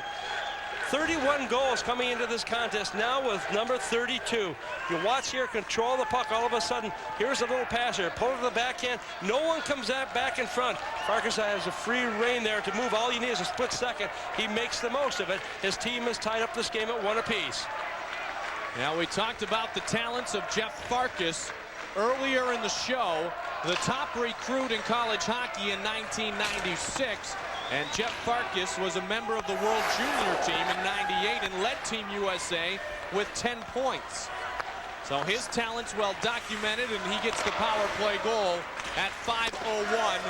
As Tom mentioned, his 32nd of the year, and Blake Belfay gets the lone assist. Discipline, discipline, discipline. Right. Now Boston College feeling like they've got a bit more fresh feeling in their legs. And they continue to try to pour it on. Scuderi looking for his man, and the shot sailed just wide. Coming in from the point was Marty Hughes. Now on the side of the net, loose puck. Farkas looking for it, and it goes right through the crease of Dan Ragusek. How quickly you can change, Mike, when you get a goal like that, because it kind of lifts your spirits. You sit back, you don't get anything. You get rewarded that goal, and all of a sudden your team is on the rise, and that's what BC is doing right now. Try and control that puck. Northern Michigan has got to play smart here. They can't just sit back once again. They've got to continue to put that pressure on. They saw it had in the first period that got them the lead in this game to begin with. Moved up nicely. Caulfield leaves it. Long rebound in front, and it is cleared aside by Tyler Barabanov. Now to the point, Motto keeps it in. Behind the net, it's left for Barabanov again. Tyler sends it on the far side boards, and it's cleared the length of the ice, and a much-needed stoppage for Northern Michigan as BC just pouring it on. Well, that was the pressure that was taking place right now, and finally Lee Ruff, who had the puck along the boards, just decided, I'm going to shoot it all the way down here. We can't contend with the pressure now, so let's get some fresh players on the ice and see if we can do something with that. Lots of pressure being put on right now, right in front of the net. And when that puck is bouncing like that, it's very difficult, not only for the player handler, but also for those goaltenders to really determine what's going to happen. And you've got to sometimes second guess where that puck is going to wind up. So Brian Gianta of our two Mighty Mites gets the first point of this game in the personal battle between he and Buddy Smith, as an assist has just been added to the Farkas goal and credited to Brian Gianta. In the first period, Buddy Smith played 8 shifts. Brian Gianta 7. Gianta had 2 shots. Buddy Smith yet to have a shot on goal. One of Gianta's shots was on the power play. The other was in a shorthanded situation, and his assist again comes on a Boston College power play. And you talk about Buddy Smith also. He's not the type of player that likes to take a lot of shots. He likes to make those plays. We said he has led his team the last 3 years in the assists. He seems to have more satisfaction of making those passes across to his teammates and let them shoot than he does of taking those shots and perhaps getting some goals himself. Led the CCHA this year, Tom, with 35 assists, just 9 goals, and 44 points. As a freshman, Buddy Smith was all WCHA, and now he is an all CCHA player. 1-1 our score, 12.5 minutes remains here in the second period. Gianta comes in late, and the whistle will sound. Well, once again, these two teams have played exceptionally well physically. Neither one of these teams have let up in that department, and when they take a man into the boards, they finish off that check. They don't want to allow him to get back into the play. Gianta, one of those players that just does not stop skating. 10 power play goals in the year, 5 shorthanded goals, 3 hat tricks, as you mentioned before, and probably the best skater they have in the Eagle squad right now. 12-10 shots so far. Boston College with the 10, and Northern Michigan with the 12. A very closely contested game so far through almost a period and a half. Behind the net, Northern has it. Kept in at the blue line nicely by Brendan Buckley. Pestered by Tyson Holly. Here comes Schmidt into the play. Move it, move it! Move it! Referees yelling for the puck to be moved.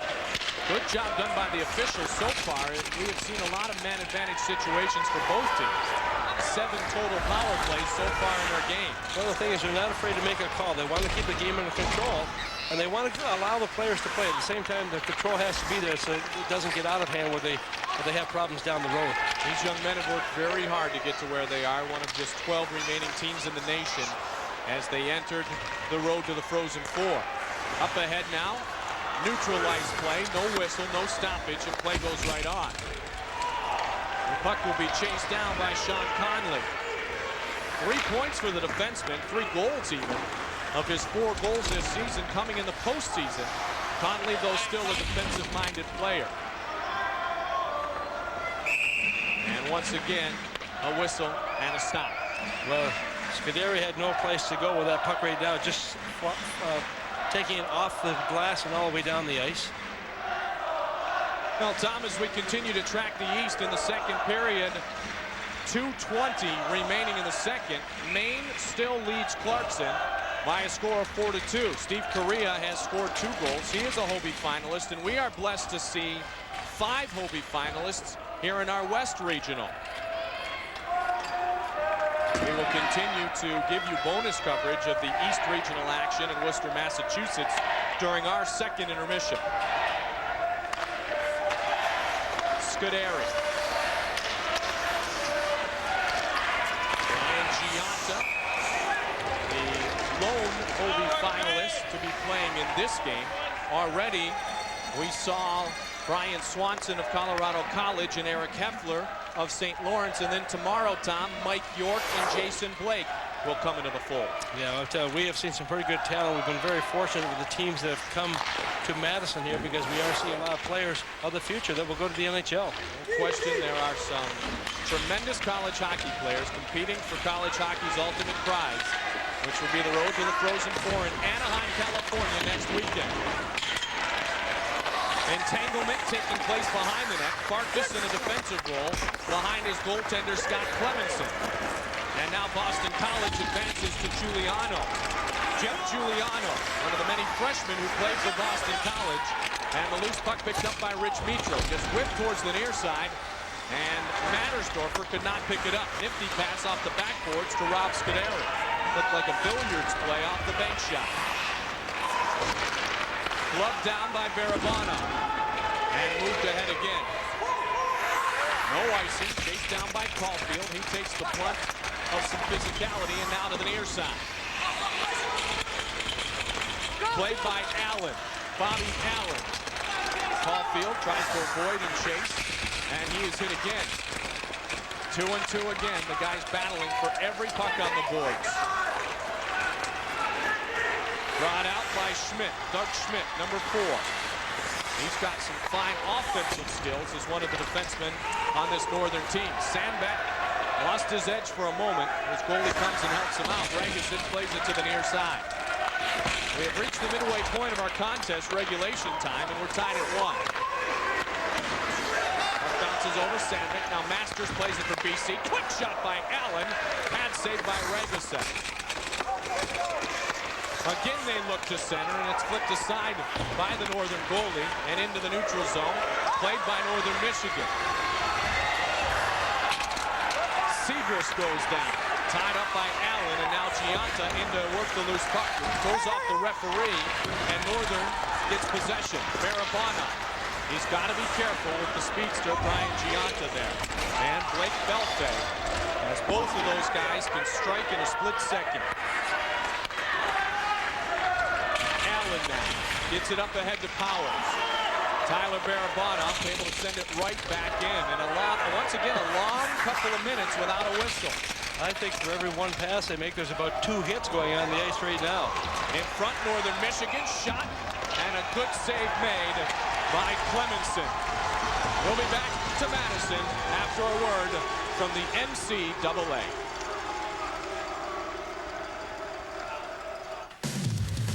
The 2000 NCAA Hockey Championship East Regional is coming to the Pepsi Arena in Albany, New York, hosted by RPI. See the best teams in college hockey compete for a trip to the Frozen Four. Pepsi Arena will host the NCAA Hockey East Regionals next year on March 25th and 26th. For tickets, call 518-487-2000. That's 518-487-2000. Call now. Jerry York's team forced to play shorthanded again. Powers for roughing at 11:30 as we stepped aside. So Northern Michigan with their 4th power play.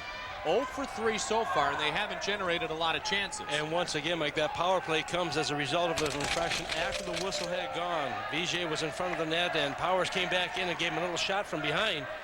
And the official very quick to make the call. He well, obviously is not taking any nonsense and wants these players know, I'll let you play, but play fair. Otherwise, you're going to spend time in the box. And penalties can be critical. Now let's see if this top unit can get it going with Buddy Smith at the left point. Boyer is added to the mix, and on the near side, the puck is cleared by Boston College, right past Mike Sandback, who's a converted forward. So you've got a lot of offensively skilled guys on this first power play unit for Northern Michigan. Smith cannot keep the puck in the zone. Well, these two teams have battled long and hard. I'm sure that they feel the effects of the hits that are taking place right now. Face off just outside the BC zone. Look at Buddy Smith we talked about before. I mean, this is a youngster that certainly comes to play game in and game out. And Rick Comley, who's in his 26th year of college coaching, 23 of those at Northern Michigan, knows full well that, you know, and we talked about before, it isn't the size of the player so much as how much he wants to give as far as an effort go once he's on the ice.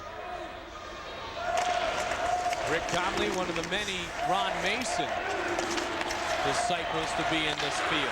Vijay, the quick shot, and it trickles wide of the net. Now Trudeau skates it down, tries to get it back to Chad Boyer. Allen battles with the big man, JP Vijay, and back into the neutral zone again. Northern will have to regroup. Here's Buddy Smith. Buddy Smith sends it in. Clemenson thought about playing it, but he saw the Northern players streaking in quickly. Couple of line changes here on this power play now as Rich Mitro on the ice surface. Boston College doing a great job killing penalties. Farkas, quick shot, long rebound, loose puck, and Mitro will pick it up. Farkas caught way behind the play now. He gets off the ice. Belfay gloved it out of danger. Northern has it. They've got 2 men parked in front. On the far side, Tyson Holly, tied up by Brendan Buckley. Buckley still in there. So is Tyson Holly. This time pestered by Rob Scuderi. Scuderi and Holly working. Now it's left for Northern's Brian Phillips. Phillips to Mitro to Holly. Holly tied up again. Puck still not cleared. 20 seconds left on the man advantage. A man streaking in. Ruff couldn't handle the pass, though. Now a bad angle shot. Mitro, rebound. Here's Ruff again. And a save by Clemenson. Puck still free and cleared aside. To the point. Shot. Pad save. Buckley feathers it aside. Behind the net, Northern has it. They've got a man parked on the near side goalpost. Trying to bring it out was Tyson Holly. Both teams back to full strength. Gianta can't get it out. Schmidt skates it in. Holly back to Schmidt. Schmidt to Phillips. Phillips looking, waiting. Wants a man. Keeps it himself. Looking towards Ruff. And finally picked up by Powers and driven into the boards. Great pressure applied by Northern Michigan, but they come up empty. What a great game so far. The fans are on their feet. You're watching NCAA productions of the Hockey Championships.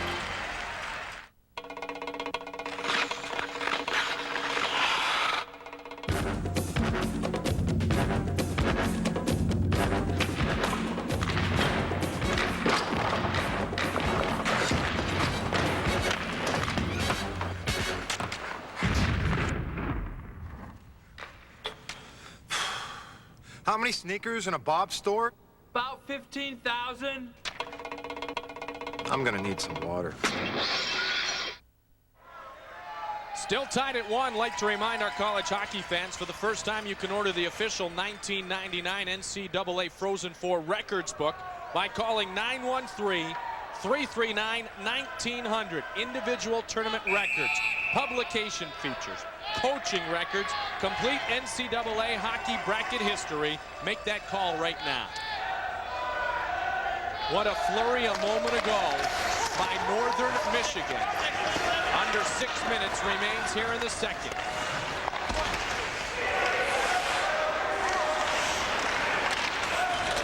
We once again welcome those of you who have been enjoying the game on the East Coast in Worcester, Massachusetts, between Steve Correa and Maine and Clarkson College. 1-1 our score as Boston College scored the only goal of the second period here, Tom, on the power play. Jeff Farkas at 5:01. Northern in the green uniforms. Boston College, the lower seed, in the high uniform. Fred Mattersdorfer got everything started for Rick Comley's Northern Michigan team in the first. And that's what you want. You watch the play here by Thoyer. Does a great job of circling the wagons. Here comes back. Gets a shot to the net. Little deflection there. All of a sudden, right back out to Mattersdorfer, who puts it away. BC responding on the power play. You watch as the pass is made across by Belfay, and Farkas with those quick hands. He makes no mistakes. Ties up at one apiece. But I'll tell you, a lot of pressure coming in the part of Northern Michigan right now, and BC kind of hanging on just a little bit. But they're finally starting to pick it up here just a little bit more in this second period. You know, on both of those goals, the players showed great hands and kept pummeling away at the short rebound attempts, and were finally able to put it home. Mattersdorfer and Farkas, the goal scorers. Northern 0 for 4 on the power play. Boston College is 1 for 4 in our game. We have had a lot of man advantage situations. Most of you in the East familiar with the talents of Brian Gianta. Great pass ahead, and a strong save made by Dan Ragusin. Oh, nice play by Marty. He was taking that puck and just firing it right up ice.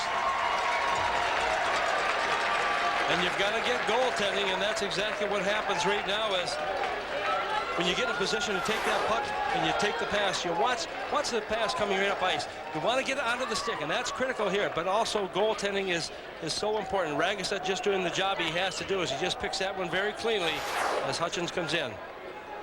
11 saves on 12 shots for Dan Ragusin. And a good shot a moment ago on Ragusin, who has been very, very good. So far in this second period, neither Buddy Smith nor Brian Gianta, the two little guys on the ice, have had a shot on goal. And a whistle, and they stopped it with 4:40 remaining. Bobby Allen doing a good job for the Boston College Eagles right now.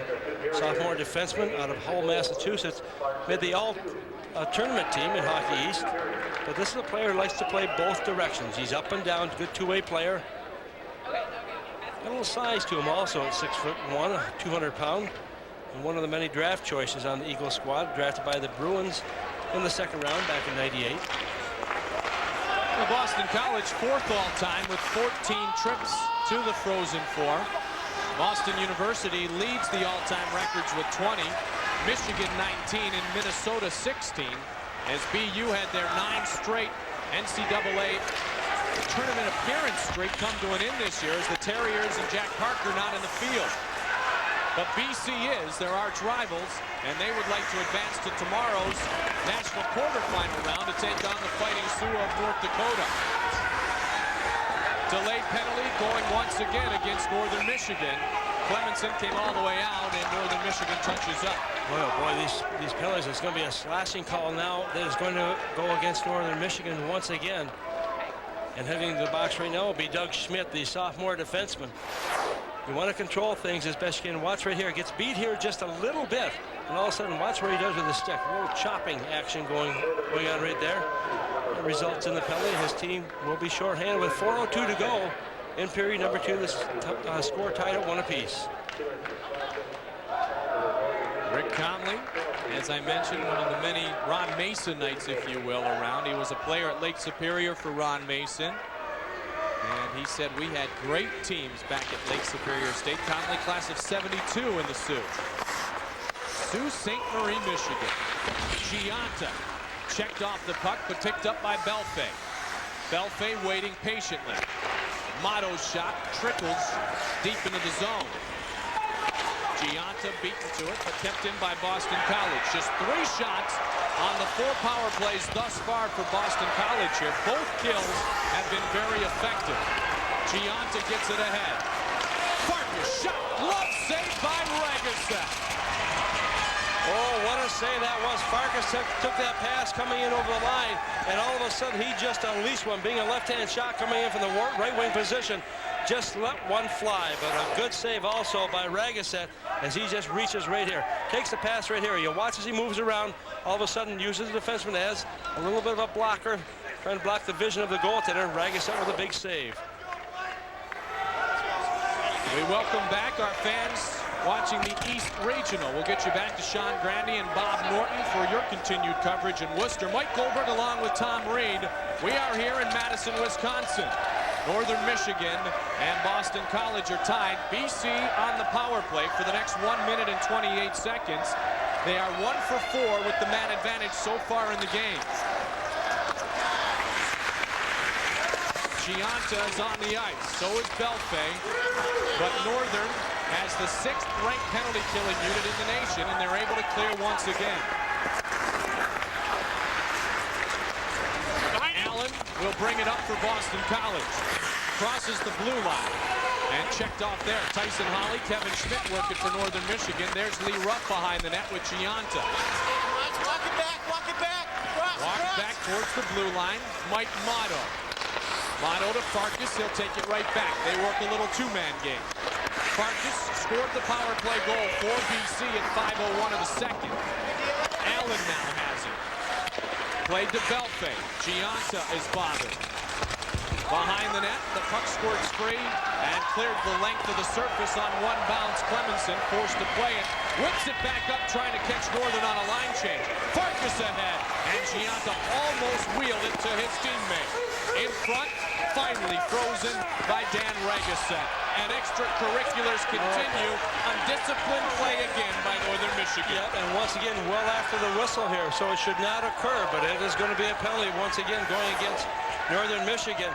Good play here. Watch Gianta, how quick he is with that stick in that glove of his, and he was trying, her hand of his, he was trying to get the puck across there, but there's the cross check that's going to take place. Barabanov going to the penalty box right now. His team will be short-handed as there are still 25 seconds remaining in the penalty to Doug Schmidt. Remember I mentioned earlier, Tom, Northern Michigan was by far the most penalized team in the road to the Joe during the CCHA postseason. Well, I can see why right now, and a lot of that has to do with things that are happening after the whistle, but this is the second time in this game that this team has been shorthanded with 2 men in the box. So a 5-on-3 situation for Boston College. And I understand the fact that, you don't want to give up any ground. You want to try to have the physical traits that you need in front of the net and demand the respect and hope that teams won't come in here. But you got to be smart about it too. You don't want to put your team in a position where you're playing shorthanded time in and time out. Farkas, Belfay, Gianta, Motto, all on the ice. Motto gets it, and he works it with Belfay. Belfay looks it back to Motto. Now walking it, Allen, quick hit in front to Gianta. He couldn't get a shot away. 7 seconds on the 5-on-3. Belfay waited to the point. Motto lost it and escaped momentarily. Now he regains. Out of the box comes the first Northern Michigan player. Shot, knocked down in front. Allen has it again. Wheels it to Motto. And the puck deflected wide. 5-on-4 now as Northern killed off the 5-on-3 of 25 seconds. Loose puck in front. Gianta couldn't get a stick on it. Motto again. Good pass. Belfay looking in front. They score! A power play goal for Boston College. They lead 2-1. And good passing play all the way around too. Gianta in position to put that puck on the net. And right now, Northern Michigan players going towards the referee. Belfay does a great job. Also, when he gets the puck at the side of the net, watch here the control they have. Bing, bing, bing, from stick to stick. Belfay with a little pass right there, and all of a sudden Gianta just in a position where he just slides one in, and BC has taken the lead in this game.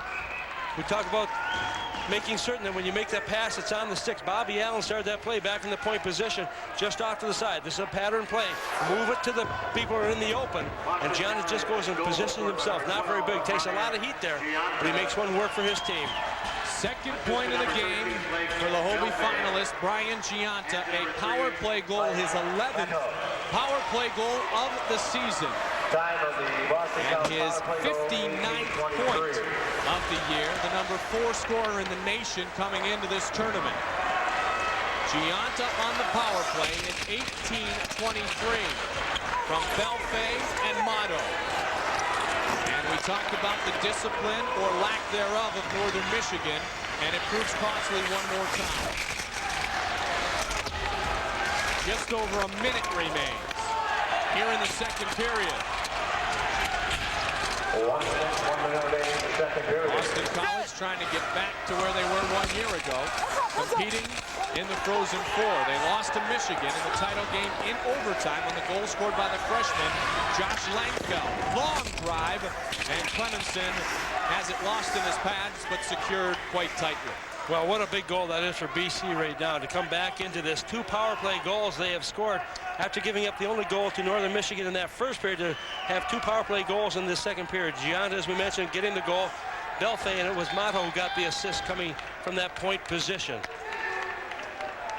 As I mentioned earlier, they have been excellent recently with the man advantage. 7 for 20 in the Hockey East playoffs, 35%, and 2 for 6 here today.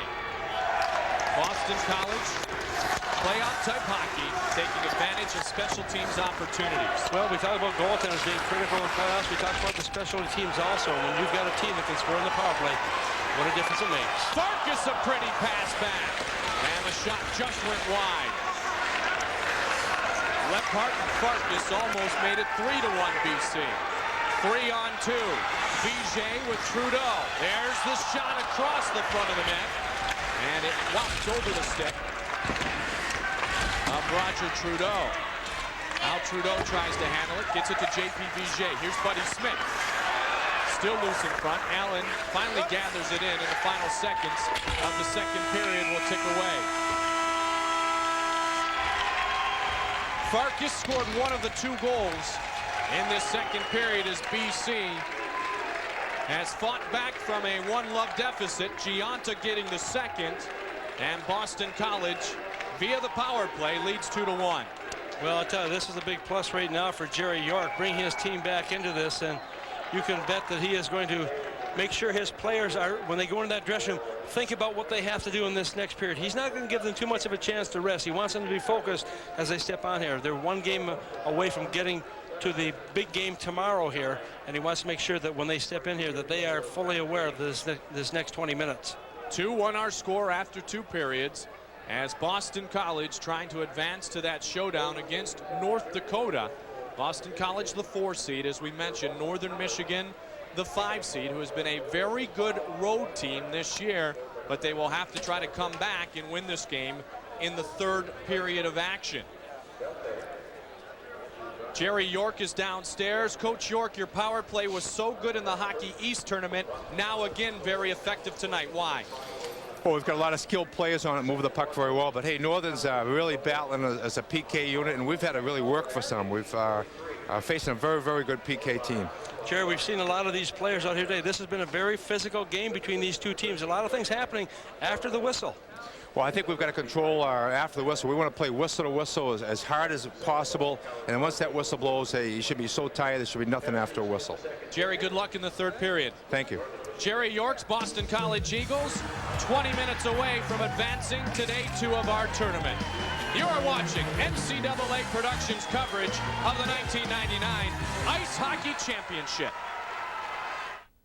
I am not a role model. I'm not a model of any kind. You can tell that just by looking at me. I am not a role model. I'm paid to do sports news, to narrate highlights and use really cool catchphrases that you can repeat again and again. I'm not a role model. But just because I say, from way downtown, bang, that does not mean I should raise your kids.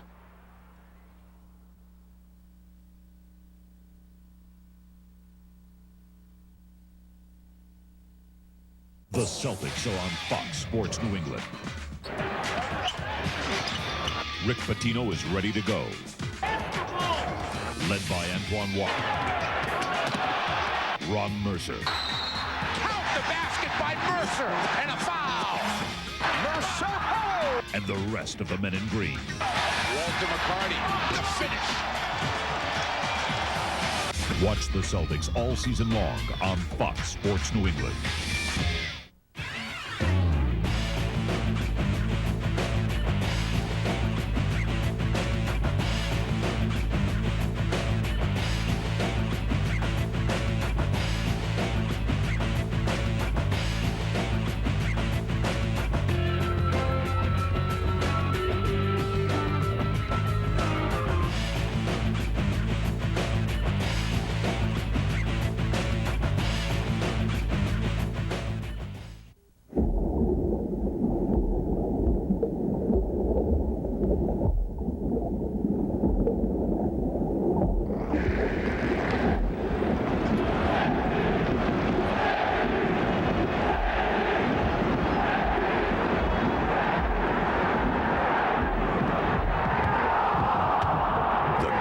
Soccer network on Earth. Fox Sports World. Call your local cable or satellite provider.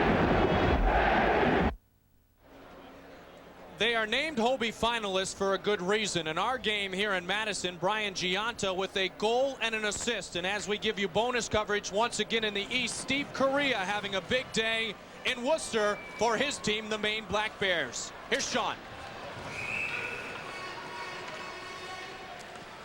All right, Mike, thanks so much. I want to welcome those of you back who are watching the West Regional first round matchup between Northern Michigan and Boston College, a score we just updated for our group here. Sean Grandy, Bob Norton with it at the Centrum Center, and Steve Correa has had a brilliant night. He just picked up his 4th point. You may not have had this score updated for you because the 5th goal just came moments ago. Corey LaRose, 37 seconds into this 3rd period on another defensive zone turnover by Clarkson. And really kind of a, can't say a back-breaking goal. It's way too early for that. But really a very hurtful goal for the Golden Knights. And if folks are thinking about Hobie Baker ballots and how this will impact the Hobie Baker, the ballots had to be in last night at 5 o'clock. So any performance anyone has in this tournament from 5 o'clock on doesn't impact anybody's vote. Steve Correa, a leading candidate for that honor. You bet he is. I think that he and Krog are probably the 2 top candidates in the East. And at the other end, I'd say York, Swanson, and Blake are the top candidates in the West, but who knows? Sort of an interesting reaction here to the announcement. Get to that in a second. As you take a look at ice time, and if for those of you that weren't with us at the beginning of the telecast, we talked at length about David Cullen from Maine, who is right on pace for another 30-minute performance. 5 shots on goal by Correa, 4 points. That's a pretty high percentage of number of shots on goal and points resulting from shots on goal. What a dynamic duo they are, and big players do it in the big games. Grant's had some problems tonight leaving rebounds, and those rebounds, when you get a guy like Correa out there, particularly on power play coming in off the off wing, and you put a rebound out on a stick, that puck's in the net. Shot by Kent Huskins, deflected in. Cole had the last shot. Metcalf knocks it away.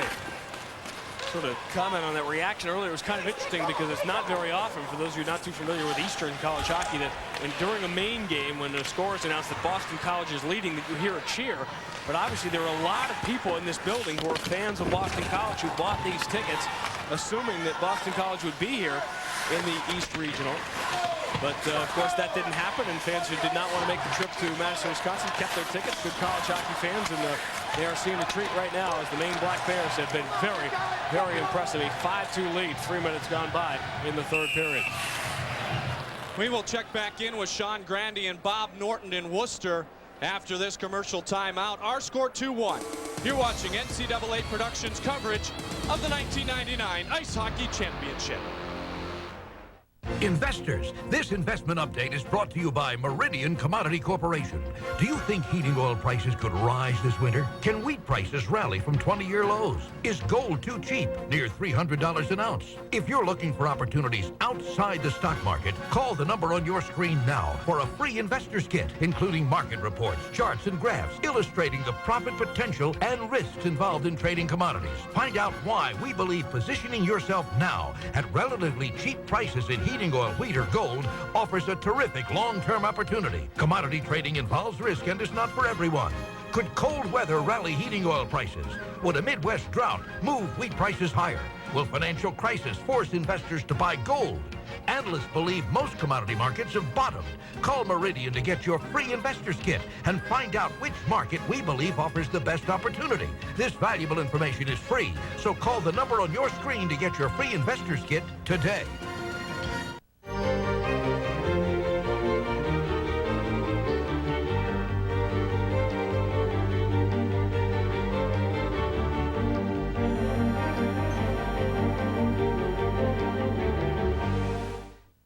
Only 5 days left, New England. Hey, folks, Town Park here this Saturday at Showcase Isuzu, where the winter clearance is going strong, but it's wrapping up, folks, in a hurry, so you need to be here this weekend. You can lease a brand new rodeo with no money down. It's $189 a month. And don't forget, we purchased the remaining 98 ombre inventory from the factory at huge discounts. Means you can buy an ombre right now this Saturday starting at $89.50.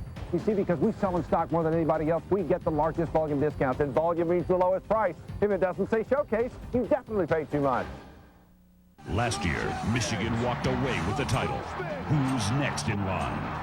The NCAA hockey tournament is here with teams battling for a ride to Anaheim. Watch first-round games coming up next on Fox Sports New England.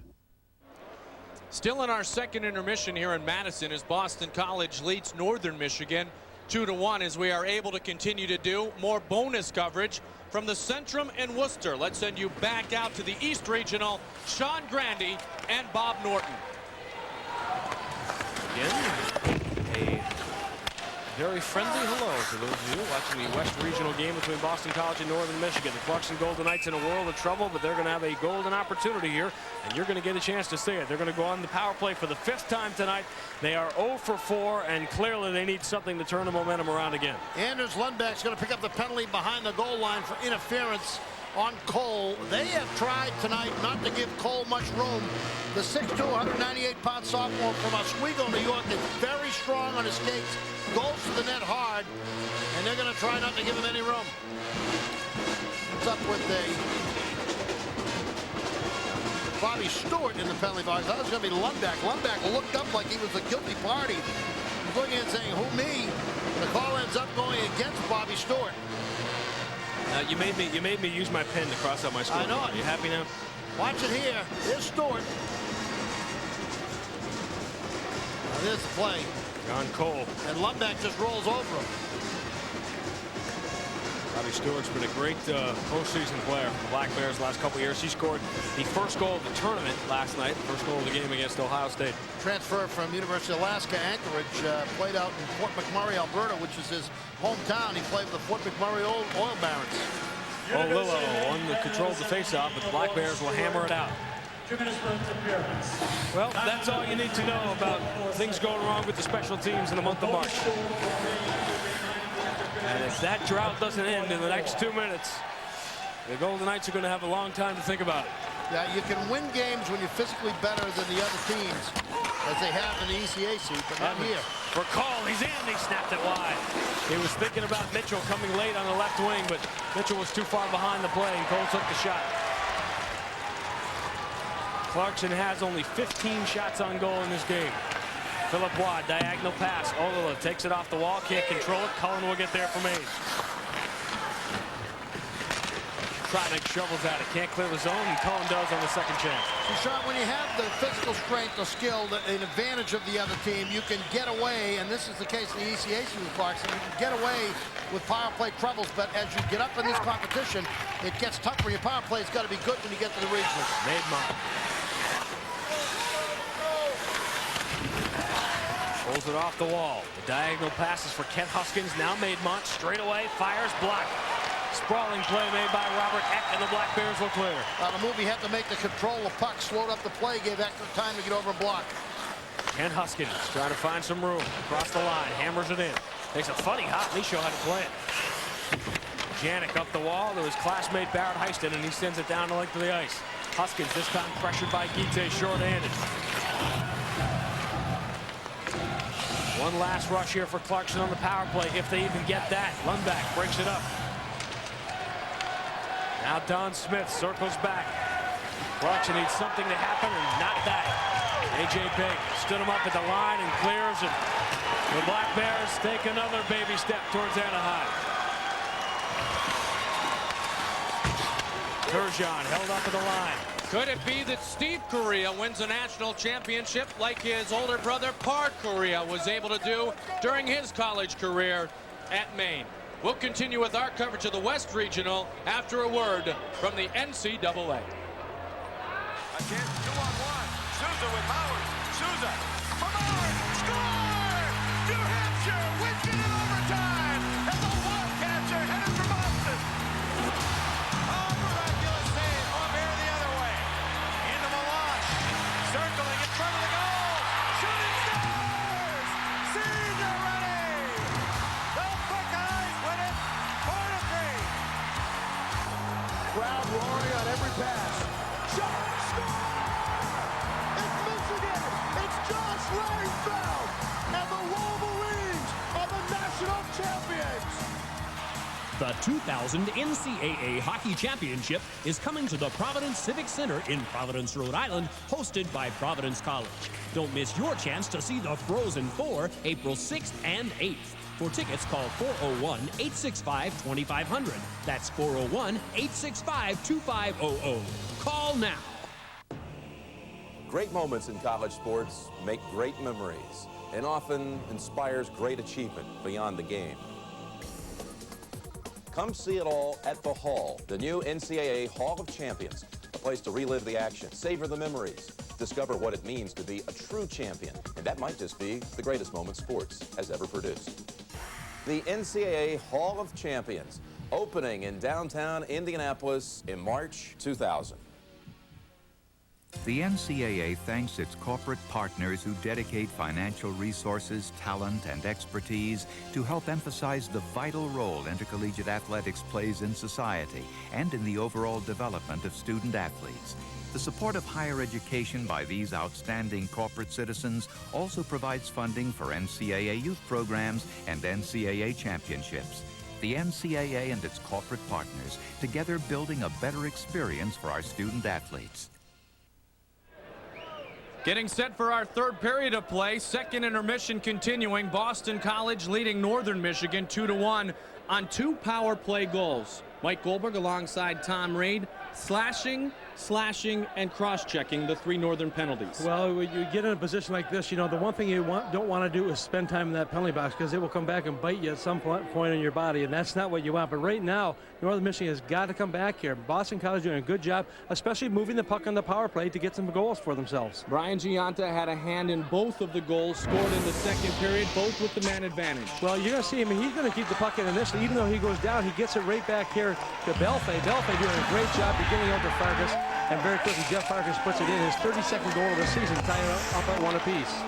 And then pressure in front of the net again. Belfay and patience for Gianta. Gianta just waiting, and those guys have worked so well together all season long, no question. They know what to do, and Gianta just in the right place to take that puck and put it away. 32nd for Farkas, and then the 26th. For Brian Gianta, it came at 18:23. Belfay with his 24th assist, and the defenseman Mike Motto with his 39th. And after 2 periods, not a ton of shots, 20-16, but look at the big number, 2 for 6 with the man advantage. Yeah, and that's the big difference. We've talked time and time again, Mike, the fact that when you have a power play, you make the most of it, and BC has done that in this game. We will continue our coverage of the NCAA 1999 Ice Hockey Championships. It's time, Celtics fans, to vote for the recipient of the Accountants 6-Star Award. Choose the Boston Celtic player who you think best represents Celtic pride. Act now and you can win. Each winner will receive a 6-month membership to FitCorp, helping companies through healthy lifestyles. One lucky grand prize winner will receive 2 6-month memberships plus dinner for 2 with Skybox tickets to see a Celtic home game. The 6-Star Award brought to you by Accountants, Fox Sports New England, and the Boston Celtics. Hi, I'm Walter McCarty. Each year, Fox Sports New England, the Boston Celtics, and the Boys and Girls Club of America team up for the Join the Club campaign, a program designed to encourage kids to join the local Boys and Girls Club. Since 1991, hundreds of clubs throughout New England have participated in this annual basketball tournament designed to teach kids valuable lessons in teamwork, leadership, and honest competition. To find out how to join a club in your area, call the Boys and Girls Clubs of America. Get involved. Join the club. West Regional continues here from Dane County Coliseum in Madison, Wisconsin. The Wisconsin Badgers led the nation in attendance in this building for a decade and a half. In many of those years, the Badgers were coached by the great late Badger Bob Johnson, who coined the phrase, "It's a great day for hockey." 5 national championships and 3 under Badger Bob. And it didn't matter what kind of a day it was outside. Every time he came in this building, he always had that smile on his face, and he knows full well that he has brought a lot of championships to this building. Jeff Sauer, a good protege of his over the years, and of course, he has developed some pretty good talent over the years, including his son Mark Johnson, who is now one of the assistant coach here for the Badgers. Didn't score too many important goals in the 1988 Miracle on Ice in Lake Placid, did Mark Johnson. One of the greatest college players and a good pro of all time. But right now we focus on Boston College, and Northern Michigan is Wisconsin, not in the field of 12 on the road to the Frozen Four again this year. Playing in their new Kohl Center. This is the old building, but a very historic hockey building where guys like Richter, Joseph, and Chelios, along with Gary Suter, played collegiately. Well, those little races to the puck right now, the little battles along the boards are critical if you're going to gain control of this hockey game. Neither team really has taken command of that, although a 1-goal difference with BC leading in this contest. But they know full well that they have a long way to go before they can be called the champions of this game. No question, there is that entire fact is Northern Michigan.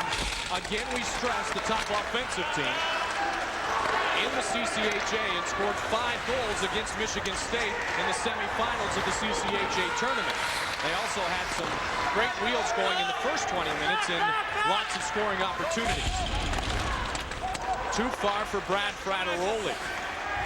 Across the line, stopping, and the shot deflected high off the glass, off the stick of Powers, through defenseman Kevin Schmidt. Now it's at the point. Weird Karam again off almost that same spot that we saw in game 1 where Colorado College beat St. Lawrence. And Northern able to advance. Tyson Holly has it. And Holly will send it in, and here's the complete line change for Rick Conley's Wildcats. Hustling back was Marty Hughes, and he leads it for his partner Rob Scuderi. Now through the neutral zone, Leppard. Leppard had it poked away by Fred Mattersdorfer, the goal scorer for Northern Michigan. Mattersdorfer, cross-ice pass. Diagonally played and brought in. Bad angle, kick save made by Scott Clemenson. Neither goalie has had to stand on their head, if you will, so far in our game today. A big check late, and a whistle as the glass game dislodged behind the Northern Michigan goaltender. Take a listen to the NCAAs at their best.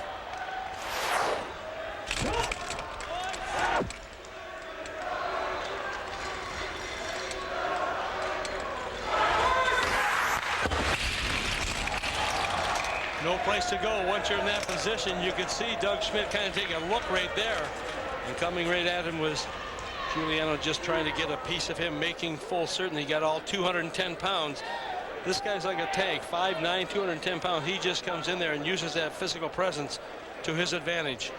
Michigan will play in the nightcap in the East. They are trying to become the first repeat champion in 27 years since BU did it in 71 and 72. Michigan has won 2 of the last 3 national championships. Those played in this decade, the winners include North Dakota, who is the #1 team in the nation, and they will play the winner of our game here tomorrow. BU in 95, 2 for the guys from Sault Ste. Marie and Paul Correa on that great team in 93 under Sean Walsh. Well, Mike, you saw that glass give there, and this is so much nicer when the boards in that do move just a little bit, because we've seen so many shoulder injuries come in the last few years with the new buildings, and the boards are so taut in there, there's no give at all. And when those players hit, they can't just kind of bounce off there, and they take some pretty good physical action, and as a result of that, we've seen a lot of separated shoulders take place. You know what is amazing to me as I was getting prepared for this weekend is Boston College with all those great players, Kevin Stevens and Tim Sweeney, and I mean, you can go on and on. They've only won 1 national championship in their school history, and that was 50 years ago, 1949, when they beat CC and Dartmouth on the way to the title.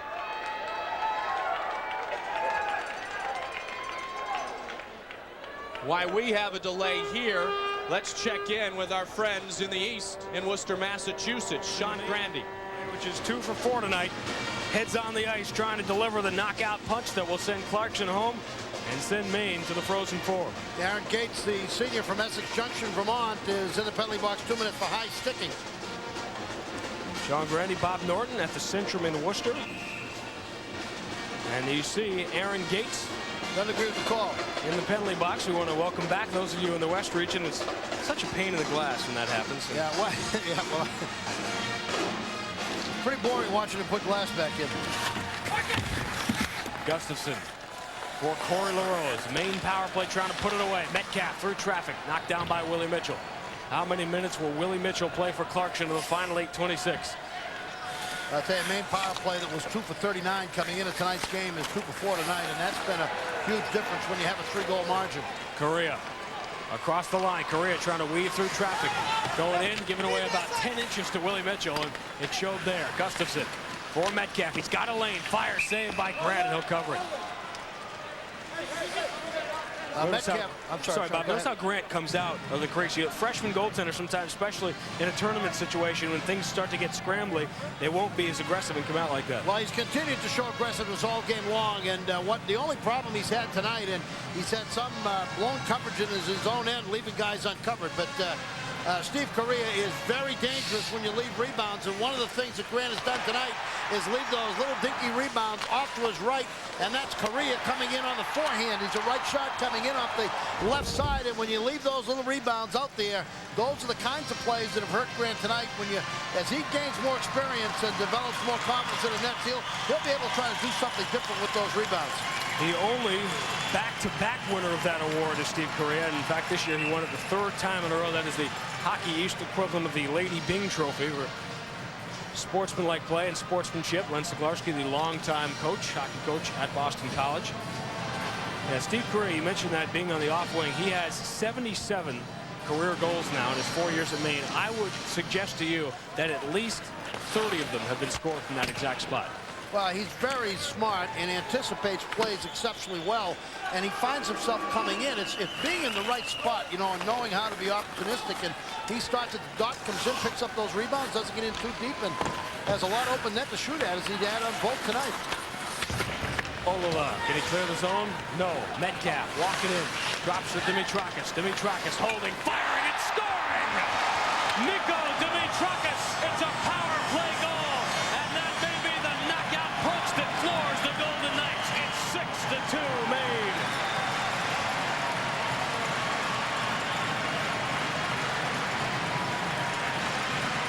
Well, this is just a dandy pass, so Dimitrakis takes advantage of the fact that Clarkson's defense sags in. It's an excellent drop pass coming into the zone, and Dimitrakis gets his 6th goal of the season. First on power play, coming in from the point, draw the defense, leave the drop pass. Look at all that open space, all sorts of open space, by the dot, upstairs, inside the far pole, underneath the crossbar. Just a great play, but it was a drop pass, and that setup that made it possible. Dimitrakis, his first power play goal of the season, and what a dandy. And the Black Bears, who came into this game, the national quarterfinal, 2 for their last 39 in the power play, are 3 for 5 tonight. So could the slipper be fitting on the foot of the Black Bears of Maine as they are about to dislodge Clarkson College, the number 2 seed in the East Regional. New Hampshire and Michigan will be the late game in the East, and we will continue to check in with our friends Sean Grandy and Bob Norton. On a mission from God or just from Jerry York? The question remains for BC. And is there a difference? Not really. Excellent point, partner.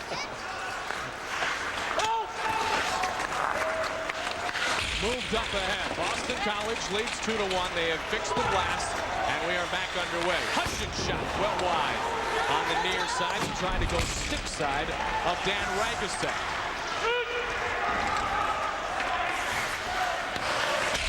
It is 6-2 now in the East. Maine leading with under 6 minutes to go. Maine could become the first of the 4 teams to advance to the Frozen Four. As I mentioned, New Hampshire, the top seed in a regional for the first time since 1979. And Colorado College tomorrow will play Michigan State for their chance to advance. And the winner of this game will take on top seeded North Dakota. Shot. And it is gloved once again by Dan Regaset. Well, good quick shot by Matt Mulhern, taking that puck, getting it on the forehand, being a left-hand shot on the right side, gives him a better shooting angle, but not a very hard shot, but nonetheless, it's on the net, and Dan Regaset able to make that save. The one thing I like here with the Eagles right now is they're finishing off those checks. They're not allowing the Wildcats at all any freedom to move out there. Wildcats getting the puck, trying to move up ice, but they always have those opposite colored jerseys right in front of them. This has been end-to-end action. We calculated in the first 42 minutes of hockey, we've only had 31 face-offs. Of course, with that, a quick stoppage off the draw. And that's the type of rebound you want to see. You saw the shot come towards Regaset, didn't bounce off him a great deal, able to just get a piece of it. The puck drops straight down in front of him. He's able to just pounce on that very quickly. Northern Michigan has come back from some second period deficits this year. They've won twice and tied 4 games. When trailing after 2 periods, they lost 8 of them, 2-8 and 4. And BC has blown some second period leads. The after 40-minute mark for the Boston College Eagles, 17-2-2. Hughes will take it behind his own net. 16 minutes remains.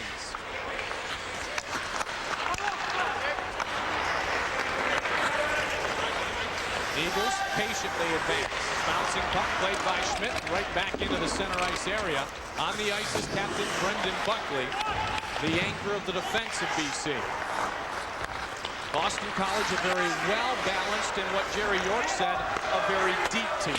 Yeah, they certainly are. There's no question that they are very, very strong defensively, very strong back in that point position, but they also have the scooters up front that can put the puck into the offensive thrust that they're looking for, as we see it right now.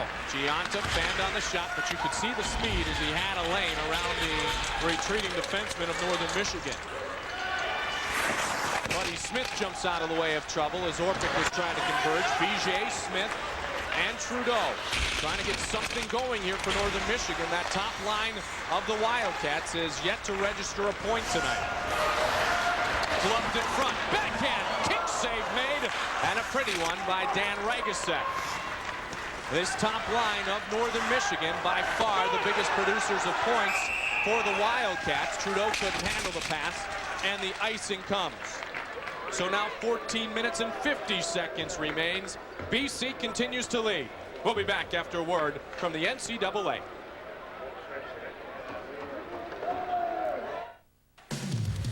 The 1999 NCAA Hockey Championship is coming to the Arrowhead Pond of Anaheim, hosted by the University of Alaska Anchorage. Don't miss your chance to see the best teams in college hockey compete at the Frozen Four on April 1st and 3rd. For tickets, call 714-550-4636. That's 714-550-4636. Or visit the NCAA website at www.ncaa.org.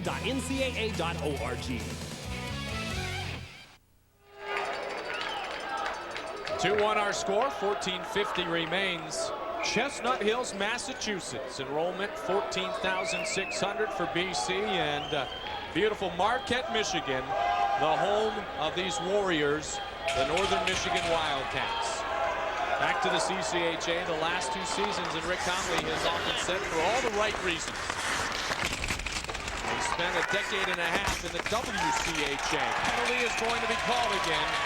Our first of this 3rd period, tripping the indication. Well, it will be against this time Boston College, who have managed to stay out of the penalty box for the most part. But this tripping penalty can be very costly at this stage of the game. 14:41 to go in the 3rd period. BC leading by a goal right now. But watch him behind the net. There's a little stick right onto the skates. And all of a sudden, I believe that'll be Mike Leppard who's called for that trip as he goes and sits in the penalty box. Not a very comfortable position to be in right now with your team leading at this point in the game. And something needs to generate some offense for Northern Michigan, and this could be it. They've got the top power play unit on the ice. Does Northern Michigan. JP Biget had 10 power play goals. Trudeau and White had 4 each in the regular season. 6 shots on 4 power plays so far for the Wildcats. Boston College continuing to be very good with their penalty kill. Sandbeck gives it over. Now they work it on the far side. Almost slipped off the stick of Roger Trudeau and finally iced away. Nice play by Matteau to move in there to force the defender to finally shoot that puck and just give it up in the offensive zone. During this 6-game winning streak, coming in 27 of 29 kills for BC, 4 added to that total tonight. One of the reasons why they are so good. If Gianta does get on this kill, it should be noted he has 3 shorthanded goals on the season. We may have another penalty in behind the play right now. Stick got high into the face of Rob Scuderi. Northern, their own worst enemy. Yeah, I think they're both going to the penalty box right now. Both of them got high sticking calls, getting the sticks up there, and that will result in both of them heading to that penalty box. There's a look at Scuderi. There's a play right here. Scuderi getting the stick up a little bit high right there, and all of a sudden he's just is going to get one right back from the other side. So coincidental minors, but now there will be a lot of opportunities for Northern Michigan. 1:05 remaining. That's Buddy Smith also goes to the penalty box, and that's costly for Northern Michigan. They want him on the ice. Yeah, he plays the point on that first power play unit, Tom. And as small as he is, he's got those great stick handling and passing abilities. He's kind of their quarterback. Doesn't have a good shot, but feeds everybody very well. Now he's off, and Allen ties up the Wildcat player to the point. Fake shot. Now the big windup and blocked in front. A nice play by Mike Motto. From Avon, Massachusetts, to the near side rough, poked away. We said this man has 3 shorties on the year. Gianta shot, and a stick save made by Dan Ragasset. Across the line come the Wildcats, and look how quickly Gianta got back defensively. Orpin. Now it is Brendan Buckley, and Gianta's there again. Buckley took a slash, and it hurt. Boy, he just put it in. Yeah, he's feeling the effects of that right now. He just heads to the box right now. Bucky took that slash, as you mentioned. He's having trouble just getting onto the bench. 3-on-1 if they hurry. Big blast! And a beautiful glove save by Scott Clemenson. Well, Clemenson once again with that big glove of his. 6'2", 200 pounds. And he just makes no mistake about it. Once again, you look over at the bench and you can see the pain that Buckley is in there, Captain. Watch where he starts to leave. There's the slash. Well, you got him right in the back of the leg, I'm sure. Appeared to be. Or in the side, but nonetheless, he appears that he'll be all right on the bench. So often when you take a hit like that, you don't feel the pain right away until you get a couple strides. Then it starts to think there's something wrong here. He's still barreled over. The impressive captain from Needham, Massachusetts, 5th-round pick of Anaheim back in 1996. Very good leader for this team. And a good save a moment ago by Clemenson, who has 18 saves in the contest. Just 4 seconds left in the power play, so another one goes without a score for Northern Michigan. They're 0 for 5 here in this first-round West Regional game. Buddy Smith is back on the ice. Buddy Smith to Roger Trudeau. Trudeau trying to dance his way around Mike Motto, finally knocked off the puck. Kept in at the blue line by Kevin Schmidt. Behind the net, Motto in front, and wisely Clemenson ties up. His body's go flying. And that's what you want to have happen, especially in the defensive area. If you're defending in front of the net, you want to make certain that when the opposition comes toward you, you get a piece of them, just knock them away from the net. Allow the goaltender to take the puck right here. You'll see as it comes in. And look at the white jerseys coming, making sure just get rid of the green guys as quickly as possible and let our netminder handle that puck as quickly as he can. Very strong performance for the sophomore, who has started 39 of 40 games this year coming into this contest. Conley, lots of time, teed it up, and it was deflected wide. Flipped on the backhand off the glass, chased down by the Wildcats. Now Northern tries to work it. Farkas is in. Buckley to follow. Buckley tying up his man. Another penalty is going to be called. Again, it's going to go against Boston College. Going to be a hooking call And Northern Michigan will have their 6th power play chance. Well, before it was Northern Michigan that was taking the penalties. Now it's BC taking as a boarding call is taking place. You're watching NCAA Productions coverage of the 1999 Ice Hockey Championship. It's time, Celtics fans, to vote for the recipient of the Accountants 6-Star Award. Choose the Boston Celtic player who you think best represents Celtic pride. Act now and you can win. Each winner will receive a 6-month membership to FitCorp, helping companies through healthy lifestyles. One lucky grand prize winner will receive 2 6-month memberships plus dinner for 2 with Skybox tickets to see a Celtic home game. The 6-Star Award brought to you by Accountants, Fox Sports New England, and the Boston Celtics.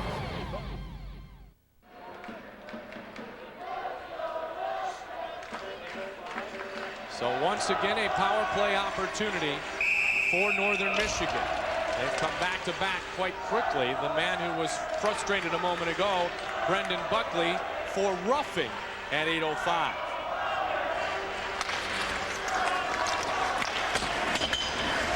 Six shots on 5 power plays. Belfing, long drive, pad save made by Ragusa. Buddy Smith is on the ice. And will quarterback the efforts here for Northern Michigan. He crossed the line. Now it's Trudeau. Trudeau on the backhand. Rebound! And taken by J.P. Vigier. Now it's Trudeau. Down to Buddy Smith. Buddy Smith bumped into by Mike Motto. Vigier leaves it. One-time blast. And the drive goes wide. Buddy Smith has it behind the net. Bobby Allen ties him up. Guys continue to battle. 3 greens behind the net. Can they move it and find someone in front of the net? 112 on the power play. Trying to get the equalizer here with the man advantage. Both of Boston College's goals have come on their power play. And trickling back to center.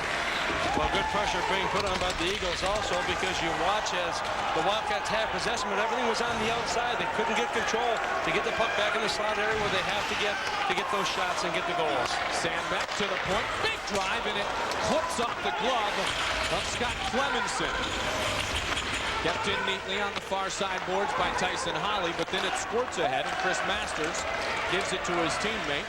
And Andy Powers wastes a little time and dumps it behind the Northern net. 32 seconds left on the man advantage. Holly is circling. Sandbeck has it. On the near side, up ahead, too far for Phillips. And icing is called. Got to take that extra step over the red line or nail it tape to tape. We'd like to keep you updated on all the action here in the Road to the Frozen Four. Now 7-2. Sean Walsh and the Maine Black Bears with 4 minutes remaining, leading Clarkson. Maine the number 3 seed.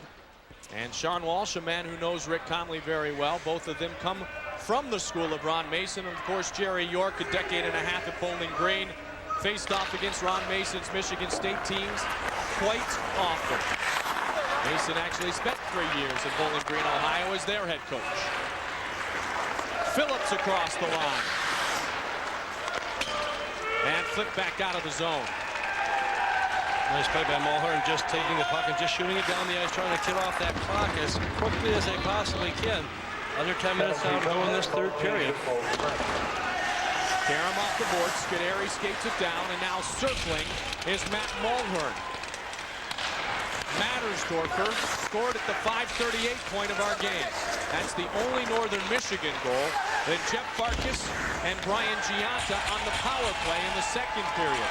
Referee Mike Noeth goes tumbling a moment ago. He is fine, and so are the players on the ice. Flipped way ahead, and Phillips gets a stick on it. Good play to avoid the icing right on the net of Clemenson, and that will result in a Northern Michigan face-off inside the Boston College zone. College hockey fans, grab a pen or pencil, write down these important phone numbers. Ticket information for next year's NCAA Hockey Championship sites can be reached by calling the following phone numbers. For the East Regional in Albany at Pepsi Arena, 518-276-6262. For Mariucci Arena in Minneapolis, host of the West Regional, 612-624-8080. And the Frozen Four returns to the Providence Civic Center, 401-865-4672, or always you can visit www.ncaachampionships.com for more information.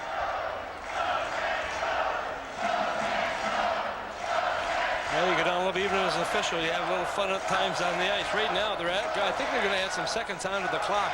It's showing 9:14, but the clock was still winding down after the whistle went. The official crew, again, from the ECAC, and their representative in our Eastern tournament, defeated earlier today. St. Lawrence losing to Colorado College. They add 5 seconds back, take it from 9:14 to 9:19.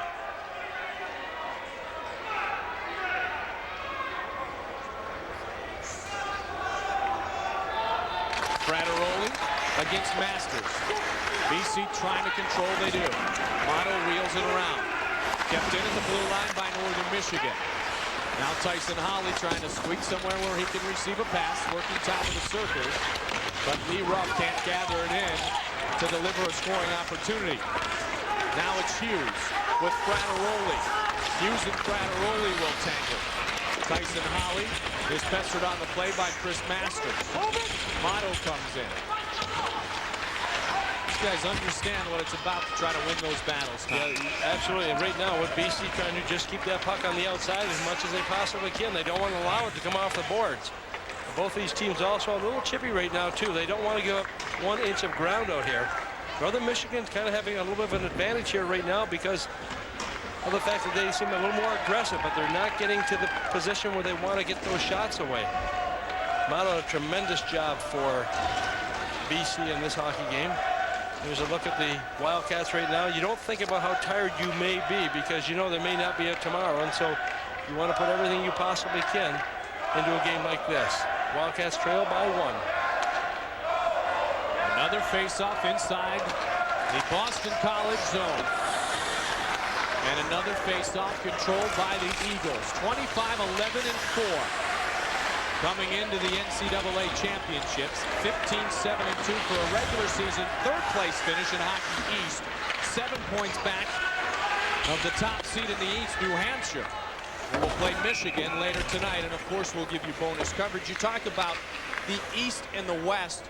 The Travelers to the west, the nearest team, the team on the ice right now in green from Marquette, Michigan, 325 miles to Madison, Wisconsin. Boston College traveled 1,170 miles to play here, and they thought they might get a chance to play closer to home after winning Hockey East tournament, but Brian Giotta put it best. A rink is a rink.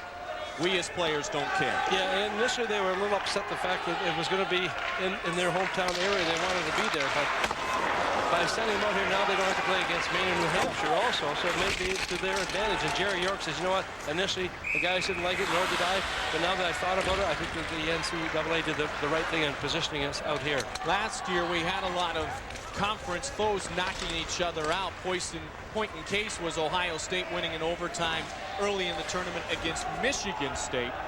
This year, you don't really see those CCHA matchups right away. CCHA with 4, Hockey East 3, along with the WCHA and 2 from the ECAC. Well, it doesn't matter how they position the player, you know, the teams and where they're going to go. There's always going to be some type of a controversy early on because you have it set in your mind as where you would like to go. It may not be always the place that you're elected to go or chosen to go, but still, when you get to this, and it's absolutely right, a rink is still a rink, and when you get between the boards, you have no idea what's happening around in the fan area. Of course, last year on their way to their 2nd national championship in 3 years, the first couple of games that Michigan played were at home at Yost Ice Arena in the West Regionals in Ann Arbor, Michigan. No Wisconsin here, though, just Northern Michigan and Boston College. CC a winner earlier against St. Lawrence. 7 minutes and 45 seconds remains in regulation time. Not a single goal scored yet here in the 3rd period. The winner of this game to face North Dakota. Looking in front. Pets save. Rebound. It's into Clemenson. And the whistle sounded as the puck was advanced by the glove of a Northern player. Well, Chad Thoryer thought he had the puck into the net. In fact, he had a stick up in the air right now, hoping that perhaps it was going to be called a goal. You watch here, the little move right here, and just quick acceleration around the defender right here as he goes around. Hughes comes in, and look at also Clemenson going down there. Everything's coming dislodged right now, but the big part of this is the puck does not go into the net, and the face-off will come to the left of the BC goal. One of the CCHA teams already eliminated, Ohio State. Both of the ECAC teams are going to be gone, with Clarkson defeated by Maine and St. Lawrence losing earlier here in Madison. Michigan State from the CCHA plays tomorrow. Michigan plays tonight. And Northern trails by a single goal. Shot wide of the net. The glove was reached out, though. Dan Regaset had it covered. That has not been a name we've called a lot here in this third period, the one of Dan Regaset. BC not entirely going into a defensive mode, though. Hutchins gets it right back. Looks to the top of the circle. Left now for defenseman Hughes. Marty Hughes happy to send it in. And Barabanov sends it up the boards. Now Phillips crosses the line, and the far side winger, Fred Mattersdorfer, stepped off sides. It's now a final, and so both of the ECAC teams officially gone. Clarkson loses big 7-2, so let's update our bracket. The first team to advance to the Frozen Four at the Pond in Anaheim, the Black Bears of Maine, Anaheim, where Paul Correa is a star, and now his younger brother Steve Correa will have a chance to shine in that same building.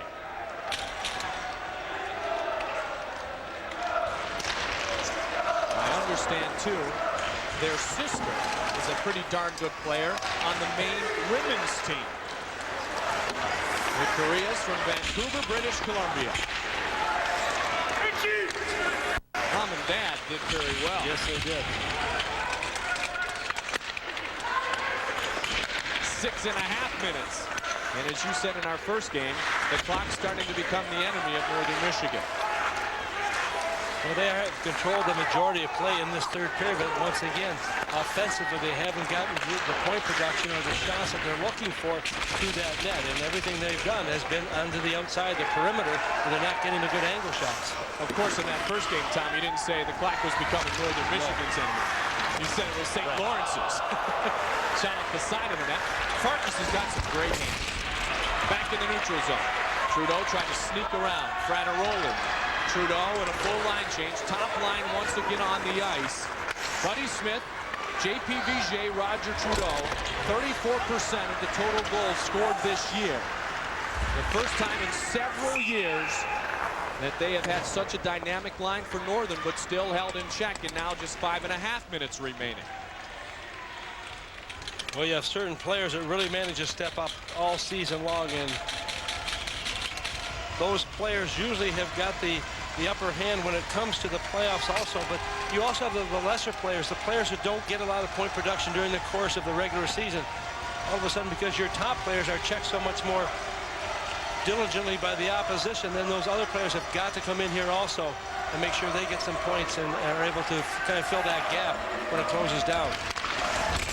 You mentioned earlier, Tom, not quite a surprise that Buddy Smith doesn't have a lot of shots, but Trudeau and Vigier have been held pretty silently too, and another offside. Yeah, you don't want, absolutely, and you really have to key on certain players, and when you're playing against someone, your role is to make certain that they don't get any quality shots, and at the same time try to get those offensive opportunities and make the most of them when you get them.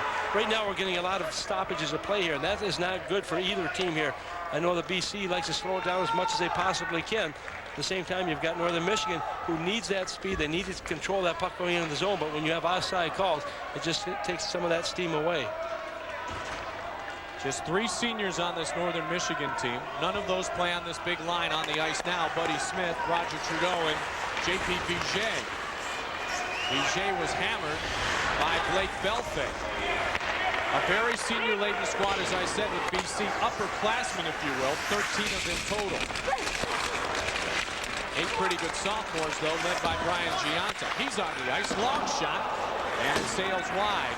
and trickles out of the zone. It'll be chased down by Lee Ruff. 4 minutes, 52 seconds, and another stoppage in play. BC just trying to hang on. You're watching NCAA Productions coverage of the 1999 Hockey Championships.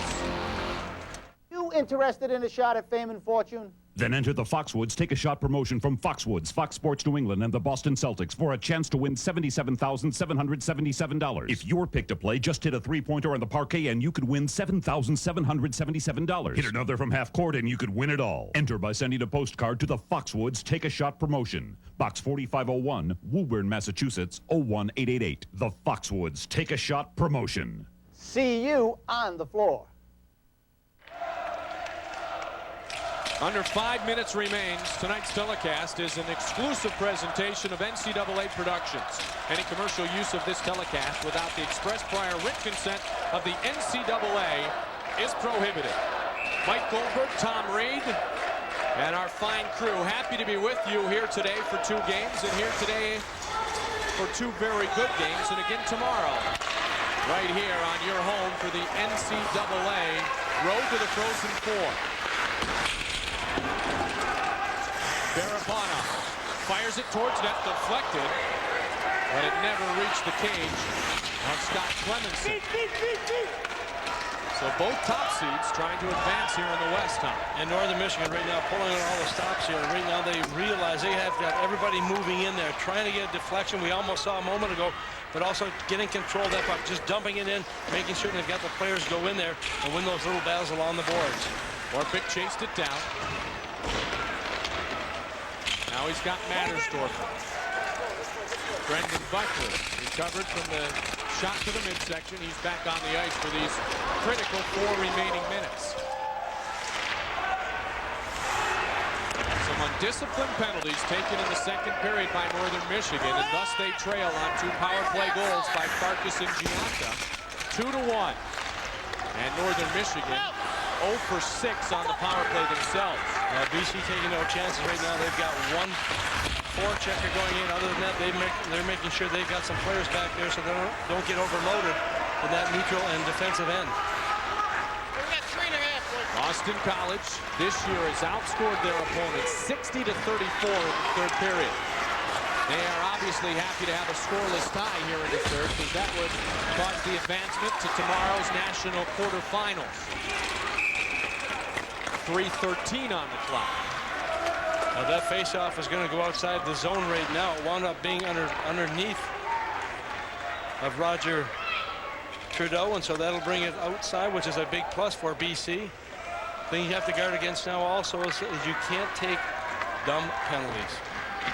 There are good penalties and there are bad penalties, and both these teams now have kind of backed off a little bit in that department since the 8:05 mark of this third period. Rick Conley, as you look at him once again, tremendous job with this hockey team over the years in his 23rd year at Northern Michigan.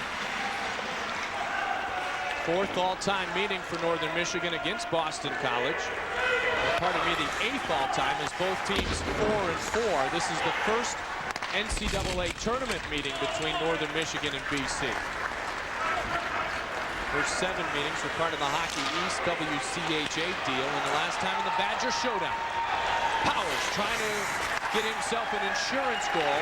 Now 2:42 on the clock, and here comes Lee Ruff. He lost it, though, and Belfay happy to pick it up. Belfay's got Gianta trailing. Belfay himself looking to center, and only green jerseys there. Now it's Gianta. Pestered off the puck. Flipped ahead, gloved on the near side boards, and Northern trying to get it out of their defensive zone.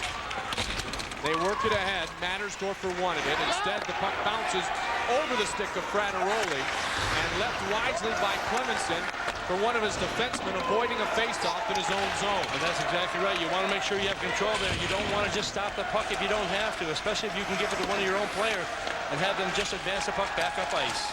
2 minutes remain. And Northern has to chase it down again. Let's start to watch the Northern cage and see when Rick Conley brings Dan Ragaset to the bench. Chad Thoyer around the outside. Gets it to the point. And here comes Boston College. Farkas has it. With Buckley. Farkas himself. And cleared to the side, 90 seconds on the clock. And sent back in. Ragusic forced to stay in the net a bit longer. Every pass is so critical right now. Every movement up ice with that puck. That is a critical pass that did not go tape to tape, and they stopped the clock, and the goaltender forced to stay in the cage. Forced to stay there, also bringing the faceoff back into your defensive zone. Clemenson getting a well-deserved drink of water right now. Look at Dan Ragusic. Rick Comrie not happy. Watch this as the pass is made, and he knows full well that's not it, guys. You've got to make certain. And so often when you try to pinpoint those passes, you make an errant pass. Coaches will tell you, guys, don't think about it, just do it. When you start to think about it is when you start to have those problems. Timeout has been called. Rick Comrie wants to talk to his guys. He's going to give them all a chance to catch their breath. But of course, Boston College will do the same. Well, Rick knows full well that he has got to get some of those players, his key players, perhaps an opportunity to get a little bit more of a rest as he gets them back on the ice for this last 1 minute and 14 seconds, barring overtime. Same time, Boston College Eagles have to make full certain that they don't just kind of sit back here a little bit. They have to get control of the puck, and the one thing they don't want to do is, if they get it in their defensive zone, is to ice that puck. BJ has 5 game winners. He'd be happy to grab a game-tying goal in the next 74 seconds. So the CCHA started with 4. Ohio State was a first-round loser. And Northern Michigan needs to score here, or they will suffer the same fate. They have not scored since 5:38 into the first period. The goal by Fred Mattersdorfer, which was the second Northern Michigan shot of the game. Faceoffs have been very close here today. BC with 25-1, Northern with 24, and a critical faceoff here for the Wildcats. They need to win control, clear their zone, and get their goaltender to the bench. Belfay will take it against Buddy Smith, and Smith wins it. Now Northern needs to control it. Buddy Smith trying to do just that. And now watch for Dan Ragusic. The puck in the neutral zone. Ragusic going to the bench. Extra attacker on the ice. Boston College, Brian Gianta. Flipped into the neutral zone. Chased down by Conley. Wheeled aside. Belfay flips it ahead. Smith picks it up. 45 seconds on the clock. Buddy Smith delivers it to Conley. Northern needs to regroup. Make a couple more rushes. Trudeau had his stick taken away from his hand. Couldn't get a shot away. Motto chases down the puck. Behind the net, Trudeau.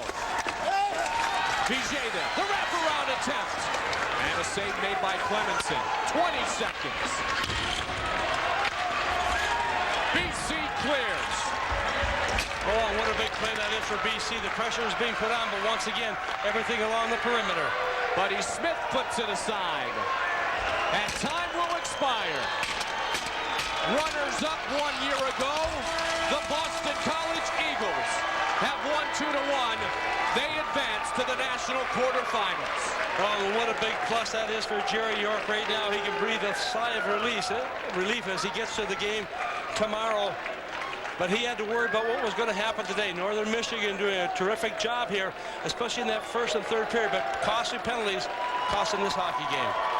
So Boston College will play as part of our doubleheader coverage tomorrow as they get 2 power play goals, Jeff Farkas and Brian Gianta, and so the field is set as Colorado College will skate against Michigan State, the number 3 team in the nation, and then the Boston College Eagles will take on the Fighting Sioux of North Dakota, winners a couple of years ago of the national championship, and the top team in the nation, Maine, has already advanced to the Frozen Four. You're watching NCAA Productions coverage of the 1999 Hockey Championships.